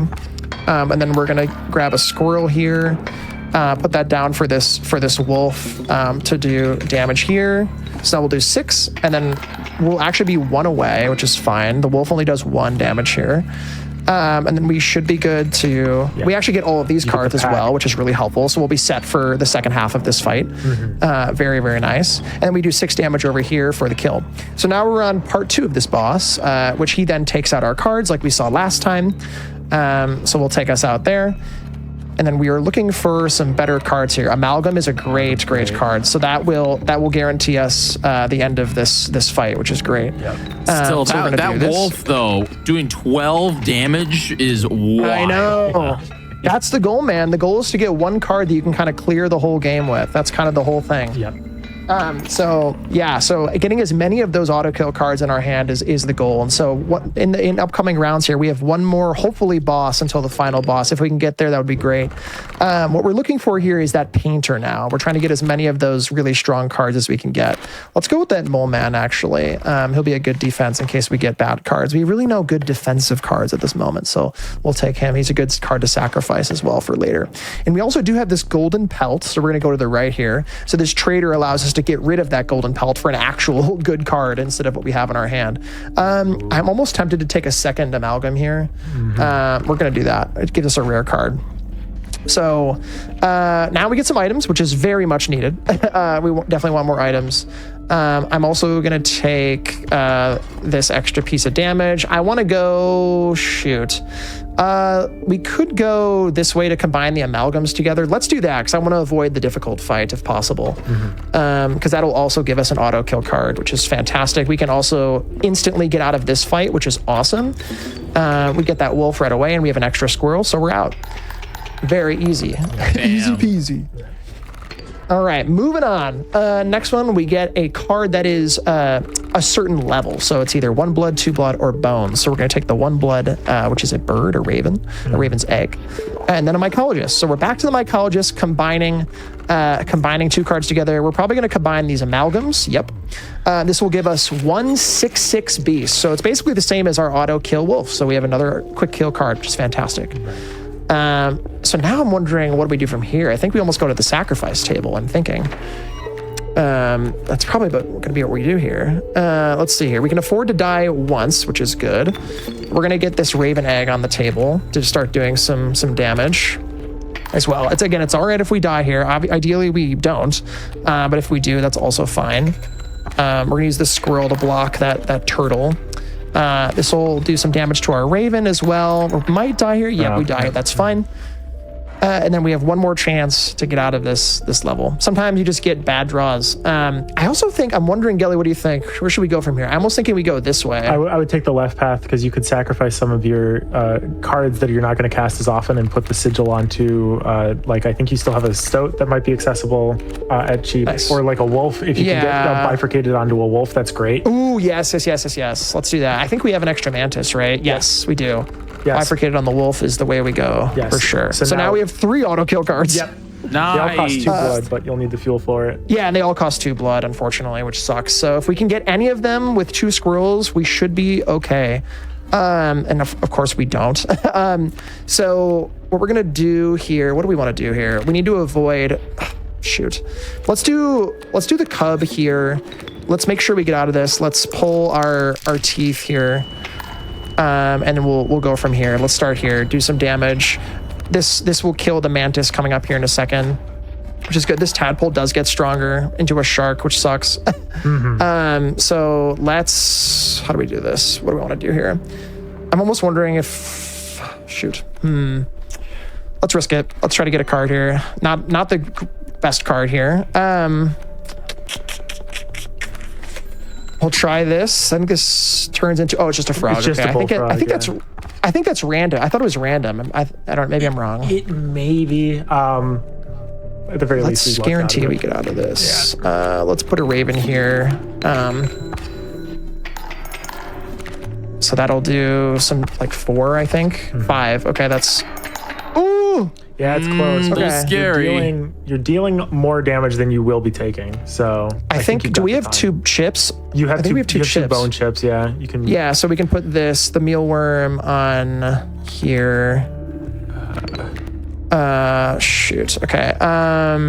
We could. I might use this now. And then we can deal some damage here. Okay, so we do some damage. That's good. Just 2 there. Oh my god, we're living on the edge, folks. Very close, but okay, good. Okay, we're back. We're back. We're oh my so god. back. We're so back. Game. That's so oh my game. gosh. Okay, we're not. I don't think. Oh no, we are there. Just barely. It's like gosh. you need one of the 2 cards and you're fine. Yeah. I know, literally. Oh gosh. Okay, we're gonna take the insect again. We get an ant. That's not great, but it's fine. We will get some items. We get to sack, and then we get one more chance at this.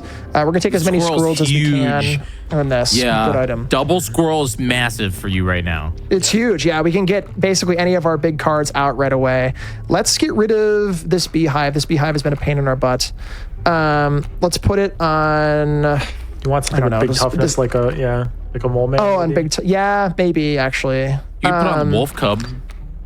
That's true. That's actually a really good idea. Yeah, that's a good idea. Nice.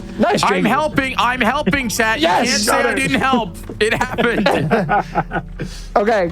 All right. So this is our 3rd boss. If we can get out of this, we really just need one of our bifurcated cards right away, and then we're good. If we get that immediately, we're on to the final boss. If not, then we have to say GG's. We get a couple options here. Let's get our wolf cub out that we just created. Let's put him here because he won't hit those. Let's also put our mole man out as well. Won't do anything against the raven. I think that will be okay. Yes. Let's do that. Because he just gets stronger, actually. As long as we don't hit the bait bucket, we're okay. And then I think you just throw a squirrel out there so that he takes the squirrel away from you, right? Yeah, no, you're right. So we'll do that. Good call. Okay. Shark will come in and kill. Oh no, it doesn't. But you no, get it a does. bee, and that's we get a bee. One free damage. And that's for one you. free damage. That is one free. Oh, we get the ants. Come on, man. Okay, so the bee should Could clear. you use the bee to take? Oh, I was gonna say, can you use That's the what we're bee for doing. him Yeah, to the bee take it? clears. Yeah. So There you now go, okay. we need a big card, baby.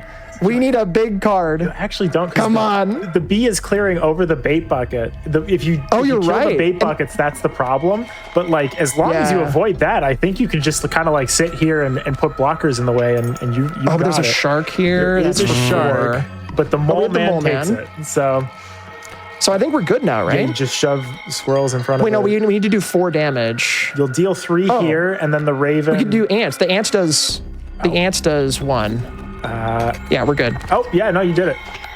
Nice. All right, we're on to the final boss, baby. Let's go. Huge. All right, here we go. All right.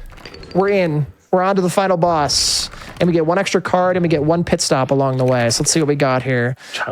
Scary mole man. No thanks. Not right now. All right, so we're on to our final boss. We get 1 pit stop along the way. For that pit stop, I am just going to grab an item. I'm going to grab 2 extra items because these items will come in clutch. We are looking for a scissors, if I can get one. I'll take a squirrel. I'm looking for scissors. Let's go. Scissors. All right, we're in. So that scissors will be used to cut this mole man that we see right away. And if we get our big card right away, if we get one of those auto kill cards, we literally just win. Yep. We need to get an auto kill card. So any of the bifurcateds, any of the 6 damage, that amalgam would work. Any of those, and we just win. So we're hoping for the best here. Come on. There it is. There it is. All right, so we're going to take the scissors, cut the mole man. Yeah. We're going to put the smoke down. We're going to put our squirrel down. We're going to get our amalgam, which is now an auto kill. That'll do 6 damage. We're going to have an amazing finale here, folks. Are you ready for this? If you're familiar with Inscryption, at the end of this first boss, so now we want to make sure, so we're not done yet. We're going to make sure we put the mole man out just in case, because we will need to clear through Sean, and he has that big hit. So we're not done yet. We're also going to do we'll save this for now. We'll save this. So he does 3 damage. Oh, he avoids him. I remember it avoids this the now. death touch, which is great. So that's great, but he'll kill him next. So let's take this. Let's do, this is kind of a weird one. Let's do this, and this is kind of a weird thing. So we're gonna do this here. We're gonna do this, because then the child, he needs 2. Can you yank a tooth here? No, you can't. No, I can't. So I kill him. He will hit here. Sorry, I'm doing some calculations. So he'll hit 2. We're even right now, right, on damage. Oh, he's up by... So he'll kill here. I think if I just don't do anything here, he will hit here. I think we're okay to just pass this. I think you're just fine, yeah. Okay, he hits here, which sucks. Right. So then he hits for 2 here. We have some built-in defenses, which is good. This is tough. This is rough. Oh shoot. There could be man, we might not be able to get see it. But yeah, it's. Man, I don't know, because we could. So here's what we actually might have to do. We just have to squirrel defense. I think. Yeah, that does work. Yeah. I think that's the only thing we can do. Just. Okay, that's a good thing. That's huge. That's huge. That's so huge. Okay, wait, hold on. So put that there, and we pass. I think. So he grabs that. Yeah. Bang. Why did the animation not work? Okay. Okay, now I think we're boned. Yeah. Unless we get... No, I think we're screwed. Shoot. Oh, dang it, man. It had to be those enemies at the end, man. Shoot. All right. Well, we got to the final boss. We were 1 phase away. That's it. That's all right. GG's. That was the final boss. That's all right. It's tough. Anyway, yeah, it's tough. That was the final boss of the game. The goal there was, once we actually cleared that second round, if we did get our wolf, one of our wolves, our second clearing card, we could have won. But we did not, sadly. What we would have done is, when the moon showed up, we would have cleared those sigils, and we would have had an auto kill, which would have basically an auto kill, which would have been awesome. But sadly not. That was a great run, though. That was really exciting. We got out of some really tough spots. So GG's all around. Yeah, GG's so powerful. The suspense was crazy. Bobby, thank you so much for showcasing this. Absolutely incredible.